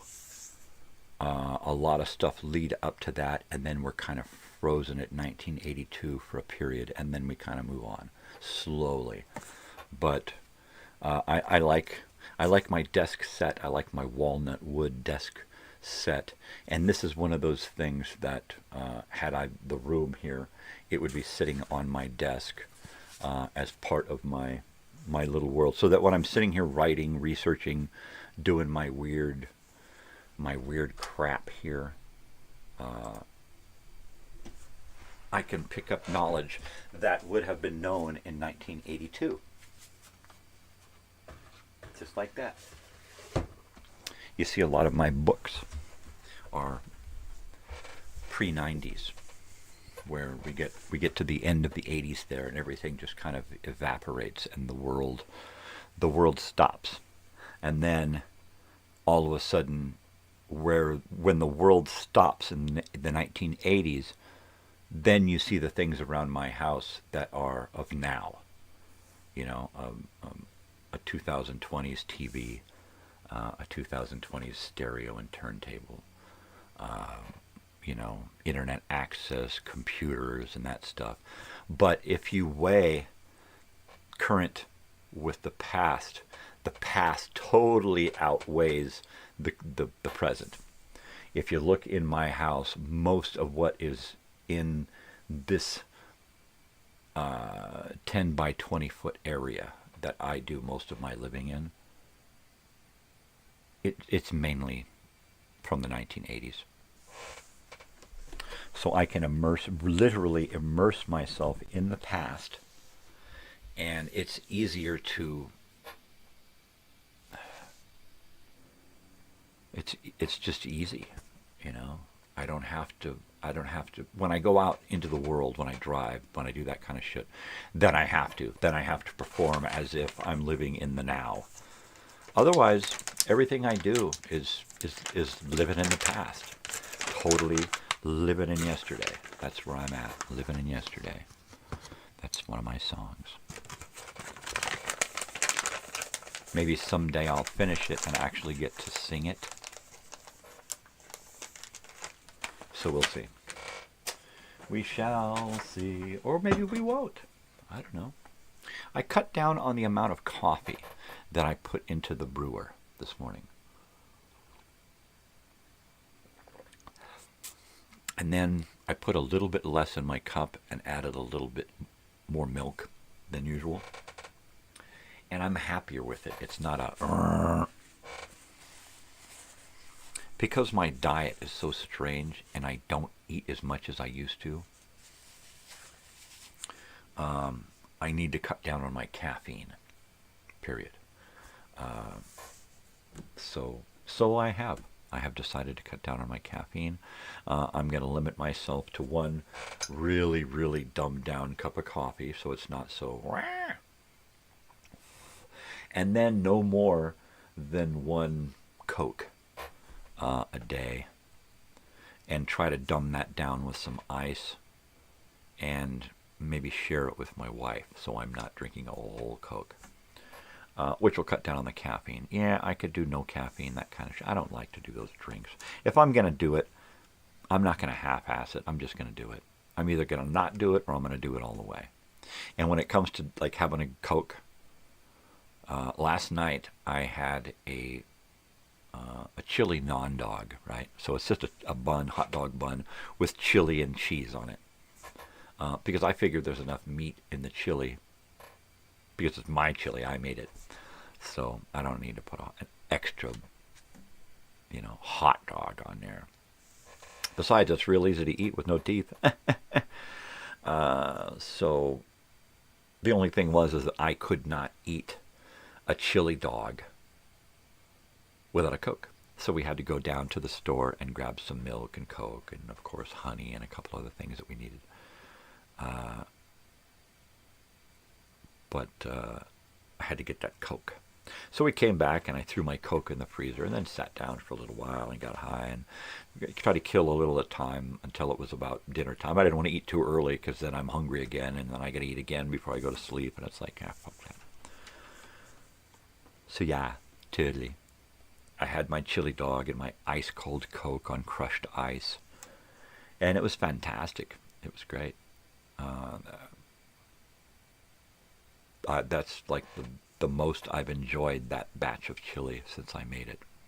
And I just put some in a bag, in a Ziploc baggie, and stick a bunch of those in the freezer after I make chili, and freeze a bunch of chili to thaw out and eat when I want to have some of my homemade chili. Canned chili is okay, depending on, like stag chili, that's okay. But other chilies like Hormel, I'm over Hormel. Old school stuff that I've eaten since I was a little kid, I'm over that stuff. I want new food. So, I have vowed to eat more new kinds of food. I still haven't really had a chance to. Because the options are limited when you have no teeth. So, and I can put my teeth in and eat a little bit of stuff as long as it's not too hard or too crunchy, too pointy. I'm going to leave little bits and stuff in there around the... So anyway, we went out to eat yesterday up in Big Bear and went to El Rincon Mexican food restaurant. Really, really nice place, really accommodating, really nice. I was going to order biscuits and gravy, but they didn't have any biscuits ready. And then they said, well, it would take 25 minutes. And then I thought, all right, well, if the beans aren't good, then maybe I'll order some biscuits and gravy. And it was like my wife and her brother kept harassing the waiter about biscuits. Right? Did you put biscuits down? You said you didn't want it. And so he's like, did I misunderstand? And I had to look at him and say, hey, look, they're just going to keep fucking with you. You're good. They're just fucking with you. So don't worry about it. The beans are, I said the beans are fucking on. The cook came out because of the guy probably going back to going, I don't know if they want biscuits or not. Right? Because my wife and her brother kept harassing the poor fucking waiter. So I finally told the cook, no, the beans are fantastic. Everything's great. I do not want biscuits, so don't worry about it. I don't want you to make, a load of biscuits so that I can have one, basically is what I told the guy. And he said, it's no problem. And I said, well, that, still, don't worry about it. I'm in the restaurant, I've been in the restaurant business before, so don't worry about it. You're not going to sell any more biscuits today, and then you're going to have to sell them tomorrow, day-old biscuits. So, no, forget it. Just forget it. Make fresh biscuits tomorrow. Don't worry about it, dude. Just get over it. Yeah. So it's 6:30, and I am going to read from a couple of TV guides here shortly. As soon as I get my bong hit together, because I got to do me a bong hit. I don't have to do as many bong hits with this weed. It's really fucking stony. And I'm like, what pain? Hello? What pain? So that I like. I like it when I don't have any harsh, in-your-face pain. For some reason, I'm dropping the occasional frame here. So that just means that it might look a little glitchy once in a while. Son of a glitch. Right? So, pardon my technical difficulties. Pardon me. Oh, pardon me. We were driving around Big Bear, and I was like, oh, I wish we could just get a little tiny, itty-bitty little fucking shack up here. The ittiest and the bittiest, right? Because it was so much like being up in Mammoth or up in Idlewild, and Idlewild is just the next mountain range over that way, and then the other side of Big Bear is Arrowhead, and then over to Mount Baldy and Los Angeles Hills. So it's like you got these great, and then of course the Cleveland National Forest, Ortega Mountains. You got these great mountain ranges all the way around Riverside, San Bernardino. And you can literally go from the snow to the desert to the beach in one day. And it's fucking awesome. You know, you can literally in the winter, you can literally snowboard down a mountain and then take that board and snowboard down a sand dune in Mojave. And then take that same fucking snowboard and snowboard down a dune at the beach. Right? And ride that thing in 3 fucking areas. You know? And then, of course, jump on your surfboard. But, I mean, come on. There's not too many places on the planet where you can do that kind of shit. You know, Southern California is awesome for that. You got the whole of the United States, and there are very few places in the United States where you can go from the snowy mountains to the sandy desert, to the beaches, to the lakes, to the city, you know, all within a couple of hours, you know. Wake up in Big Bear, hit the slopes, drive right down the hill into the desert, have lunch in the desert, play around in the desert, drive all the way out to L.A., have dinner in L.A., and then drive out to the beach and watch the sunset on the pier in Santa Monica. Right? That's fucking awesome. That's what I love about Southern California. And we actually get to do that kind of stuff on occasion. We actually get to, let's just drive over here and do this. Oh, you know what? When we're done that, let's just drive over there. You know? The last time my wife and I drove out to Hollywood together, we dropped our daughter off at the Honda Center in Anaheim, and then drove out to Los Angeles, went to Hollywood, cruised around Hollywood, went up to we went to Alvera Street. We went to downtown Los Angeles where all the skyscrapers were. We went up to the observatory at the Griffith Observatory. We went down to Hollywood. We went out Sunset, took Sunset all the way out to the beach. Went to the beach, watched the sunset. Went and had dinner in somewhere in L.A. and then drove and picked our daughter up, all within like 4 or 5 hours. Right, was able to do this nice loop, and then we came back home to the desert. Fucking A. So there you go. There you have it. I'd like to drive out to the city at some point here. That'd be fun, you know. Or out to Sierra Madre Canyon, where I was a little kid back in the early 70s. Oh, it's a beautiful place. There's like a few places in Southern California where I would love to like live for a year or say the rest of my life, right? Which probably wouldn't be too long. And hang out and live. And just kind of say, okay, this is it. This is the last place I'm going to fucking go. This is it. And Big Bear is one of those places. To live in like in old town, old neighborhood in Big Bear in a little cabin. Or in Lake Elsinore on the lake in a little, 2-bedroom house. Or on the beach in, in Venice.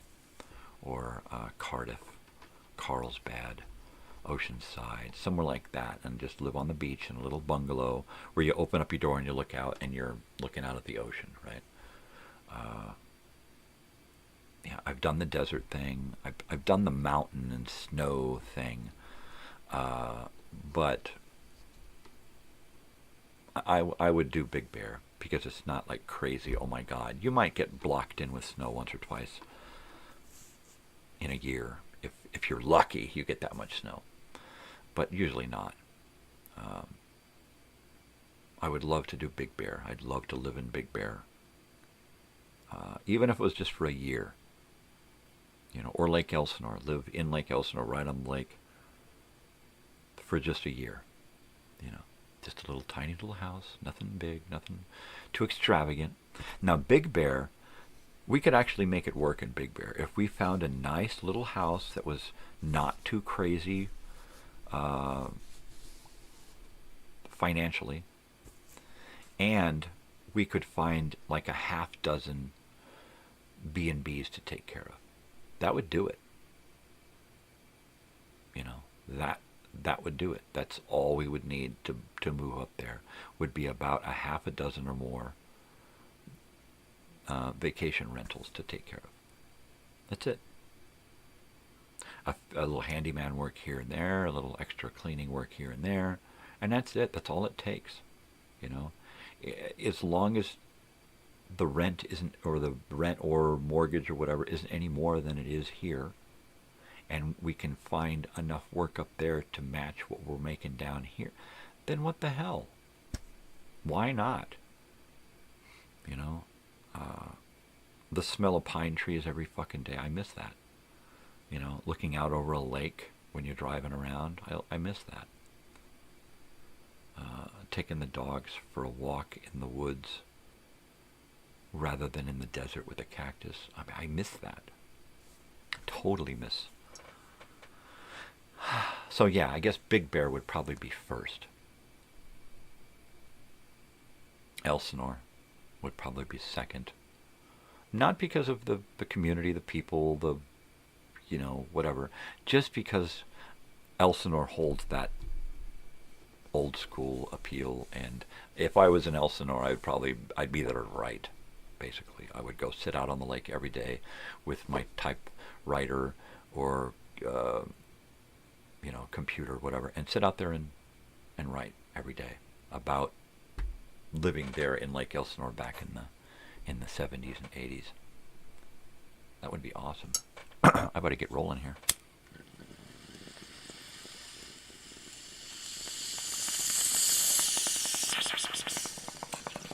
Now, just down from Big Bear is the Lucerne Valley. And there's some nice places there, too. It's a high desert. But it's really nice. It's so nice. They like it to name it twice. Okay, so here we go. These are the two TV guides that we're reading from. Dallas is from 1981. A Little House on the Prairie is from 1978. They are both from May. Dallas is from May 9 through May 15, 1981.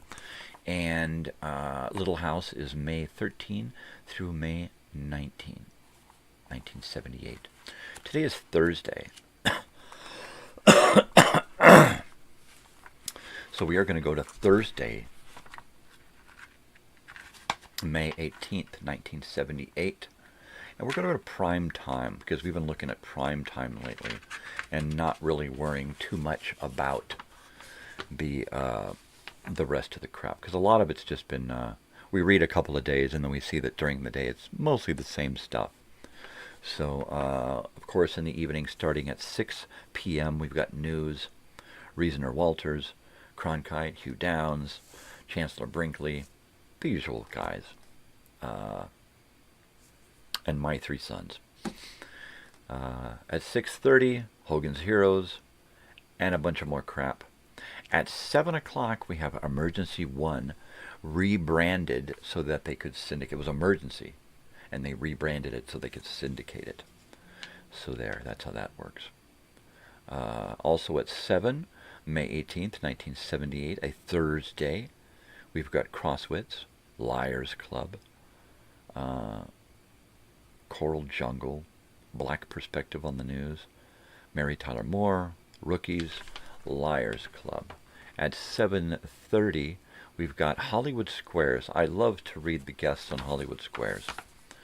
We got Tina Andrews, Robert Goulet, Janet Leigh, Paul Lynn, Rosemarie, Dick Van Patten, Abe Vigoda, Anson Williams, and Jonathan Winters, sorry. Let's see, also at 7:30, we've got Mary Tyler Moore. Ooh, and The Gong Show. Jamie Farr, J.P. Morgan, and Rex Reed. Wow.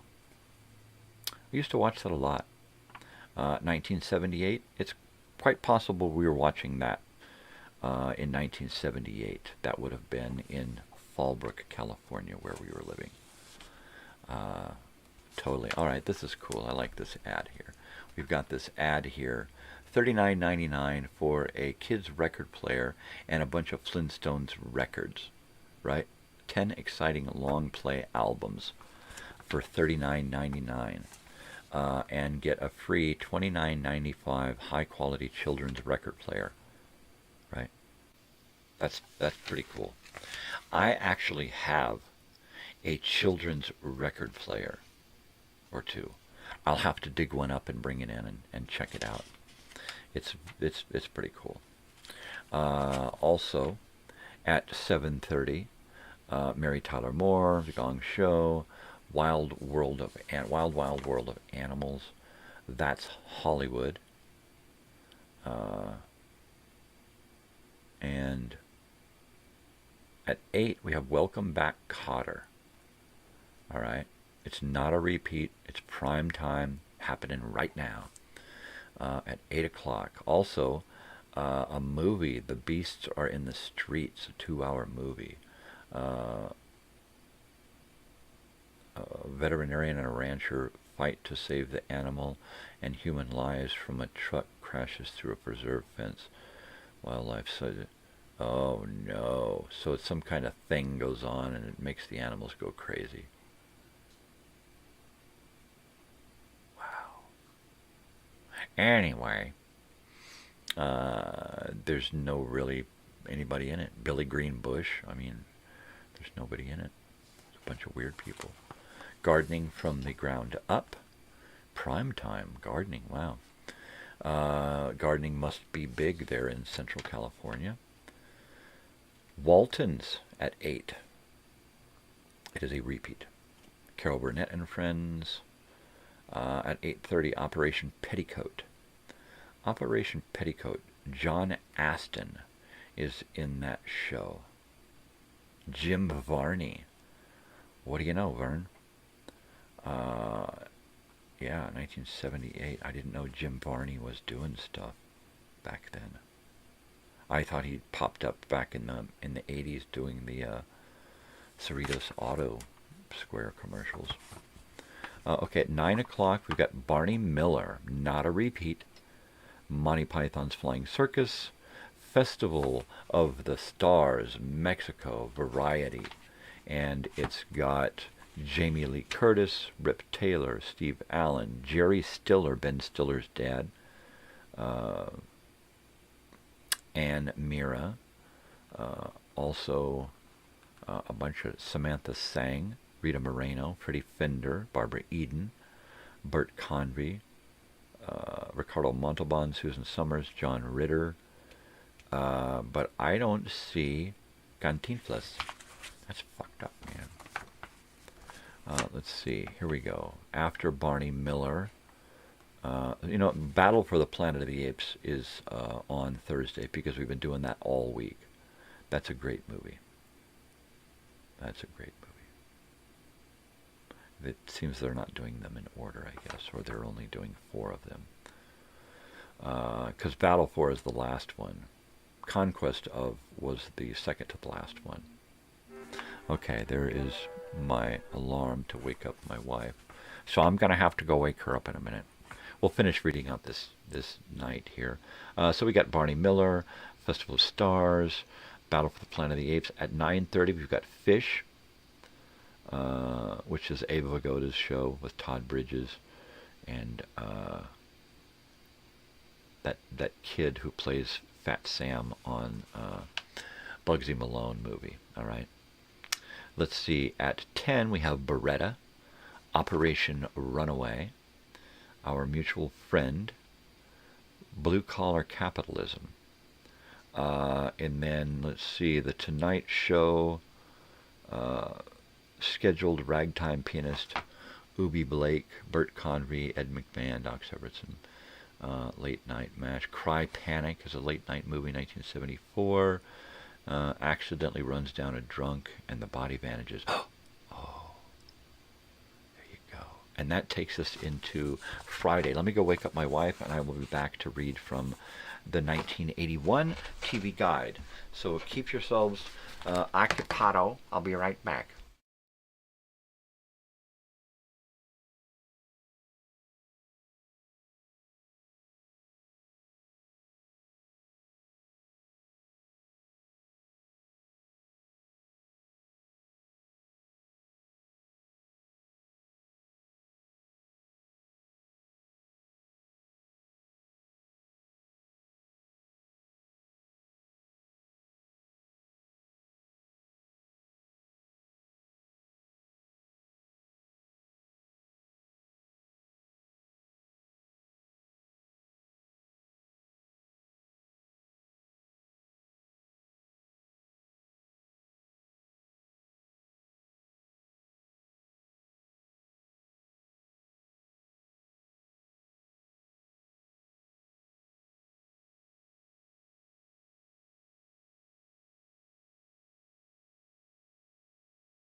And I'm back. Buenos delos. Let's see. So now we have the 1981 May 9 through May 15th TV guide. And here we are on Thursday as well. So let me get to Thursday. And stand by your man. Okay, Thursday. Here we go. Yeah, baby. Okay, so 9:30 a.m. on Thursday morning, May 14, 1981, Fresno edition. Co-host on the Mike Douglas Show is Tony Danza. Guests Sally Struthers and John Schneider from Dukes of Hazzard. Sally Struthers, of course, was Gloria on the All in the Family show, as well as the show Gloria, which was a spin-off of the All in the Family series. That happened quite frequently and a lot with Norman Simon, whatever his fucking name was. Norman Lear. That was it. So let's go to Thursday evening, and we'll just quit screwing around here. Thursday evening, what I'd really like is to see an episode of Prisoner. I would love to see an episode of Prisoner that I believe it was an Australian show, and it was just a fantastic drama serial. And it was usually on some weird channel, PBS or something. But I loved it. All right, so 6 p.m. on Thursday, May 14, 1981, we've got Streets of San Francisco. A whole bunch of news still. Sanford and Son. Starsky and Hutch. So, Streets of San Francisco and Starsky and Hutch at 6. 6:30, All in the Family. Welcome Back, Kotter. MASH. At 7, some more MASH. Some Family Feud. Sha-na-na. That would have been on in our house. MASH, MASH, MASH. Tic-Tac-Toe, MASH. Barney Miller, MASH. 7:30, Barney Miller. Family Feud. Some game shows. Tic-Tac-Toe. Rosa de Lejos novela. Barney Miller. Face the Music. MASH. Barney Miller. Carter Country. That was one of those weird shows. And then at 8 p.m. on Thursday, May 14th, 1981. I can't emphasize that enough. Totally. The Poseidon Adventure. Ooh. The Waltons. Mork and Mindy. Real Kids. A version of Real People with kids. There you go. That's all there is to it. Sneak previews, and of course another movie, The Paper Moon. Totally. 8:30, Bosom Buddies. Kip and Henry, Tom Hanks and Peter Scolari, view their male chauvinism in a different light after going to a singles bar dressed as women. And of course, Wendy Jo Sperber and Donna Dixon, Thelma Hopkins. It's a great fucking show. It was weird, but it was a great show. Not weird in that they dressed like women. Weird as in it was just a weird show because it was different than other shows, right? It was a sitcom, but I mean it was like this apartment, the lobby, bar, restaurant area in the hotel. Their various jobs. They had a couple of different jobs on the show. Once they were working for a place, and once they were doing their own business and started their own business, advertising, I believe. But it was just weird. It was just weird. Ruth Holland Taylor, the older redheaded woman who plays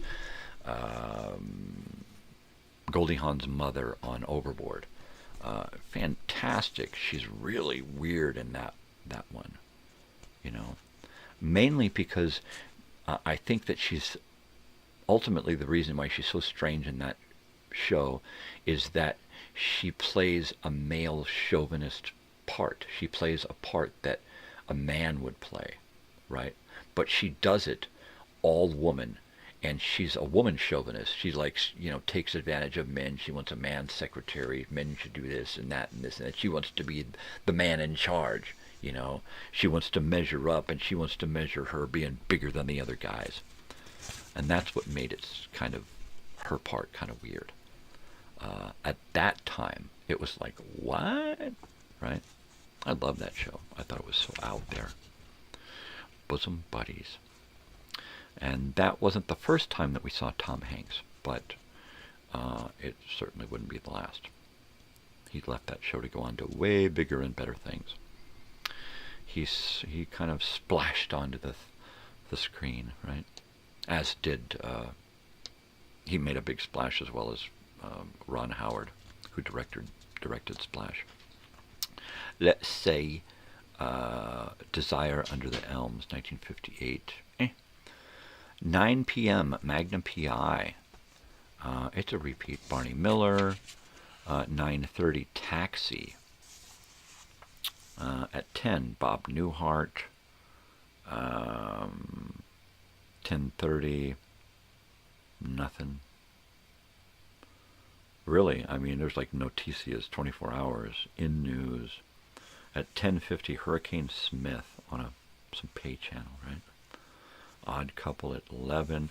We get into late night, and it's just like there's garbage on Thursday night. 11:30, Benny Hill. We can count on making it past the 11 o'clock news and getting to some Benny Hill. It doesn't even say who's on the Tonight Show, so it must not be a great show. Late night movies, The Yakuza, Robert Mitchum, Charlie's Angels, Macmillan and Wife, Big Valley, and last in the evening movies, 12:30 at midnight, we're looking at Desert Fox, 12:50 Jamaica Run, at 1:45 The Mad Miss Manton, okay, A Girl Named Tomiko, A Girl in Every Port, and Kiss, Kiss, Kill, Kill. And that takes us into Friday, and we will be back tomorrow with more TV guides. And I think tomorrow we're going to do a little bit of, along with discussing Trailer Park Alive, we are going to get into discussing some more This Week in History and some Conspiracy Corner. And if at all possible, maybe we can get Joey to hang out on the old telephone for a little while tomorrow morning. We'll see. We'll see how his evening goes. And I hate to impose upon him because he works and I don't, which is why I can do this crap. So let's see. His last suggestion here on the comment was try contacting aliens. So I'm going to put that down, and I'm going to put that down on our camping list. Contact aliens. What do you mean aliens? And we're going to see what we can do. We're going to get a spot. I don't want too many trees, so I think we're going to get a spot where we got sky. So we can sit at the camp and look straight up and see a lot of sky. Because that's awesome. And yeah, baby. Tomorrow, along with Trailer Park Life and This Week in History and Conspiracy Corner, I would really like to set the record straight on the video time machine and what it is and what it means and why it's like it is and why there's never anything in the description and all of that. So we'll kind of play around there and talk about that. Heads up, Monday night at 5 p.m. Pacific Standard Time, my daughter will be the guest Minecrafter on my show, She will be in studio, sitting across from me here in the living room, and she will be gaming in my world. I will not be gaming. She will be taking over my character during the whole hour and a half long show, or longer, and she'll be checking it out. She knows nothing about what I've created, so it's going to be an adventure for me as much as her, because I get to kind of relive the excitement of exploration through her. So it's going to be a blast. And then at some point over the next few weeks of Minecrafting, we'll start getting into not just her being on the show on occasion, but also doing getting Joey on the show. I think once he's been here and we've done everything here, it'll be easy for him to be at home and, like, on a Saturday or something, hook up and go live and do a Minecraft special and have Joey join us. So that'll be cool.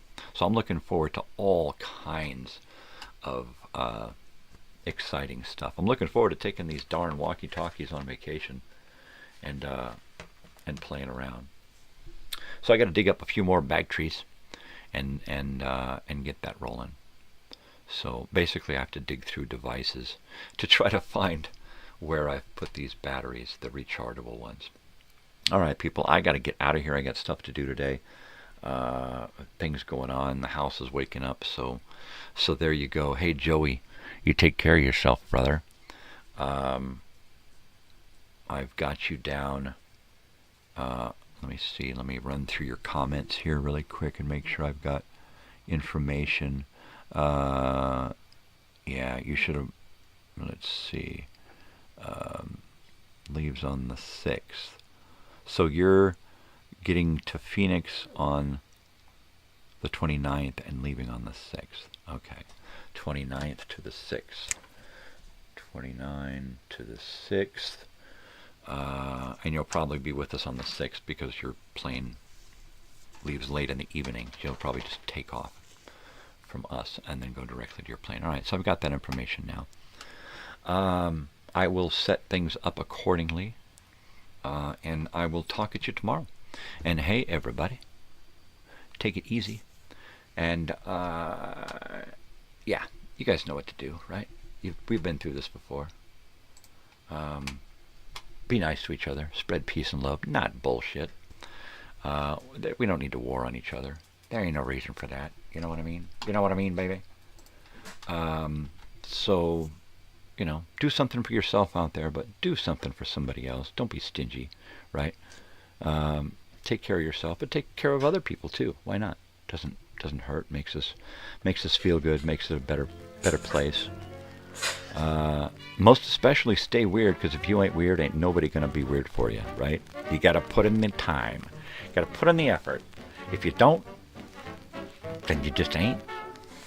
All right, people. Y'all gotta take care. Have a great evening. Have a great day. I will see you tomorrow morning bright and early. Kitchen's open. I can't wait. Yeah. I love y'all. Take care of yourselves. And I'll see you tomorrow, and adios.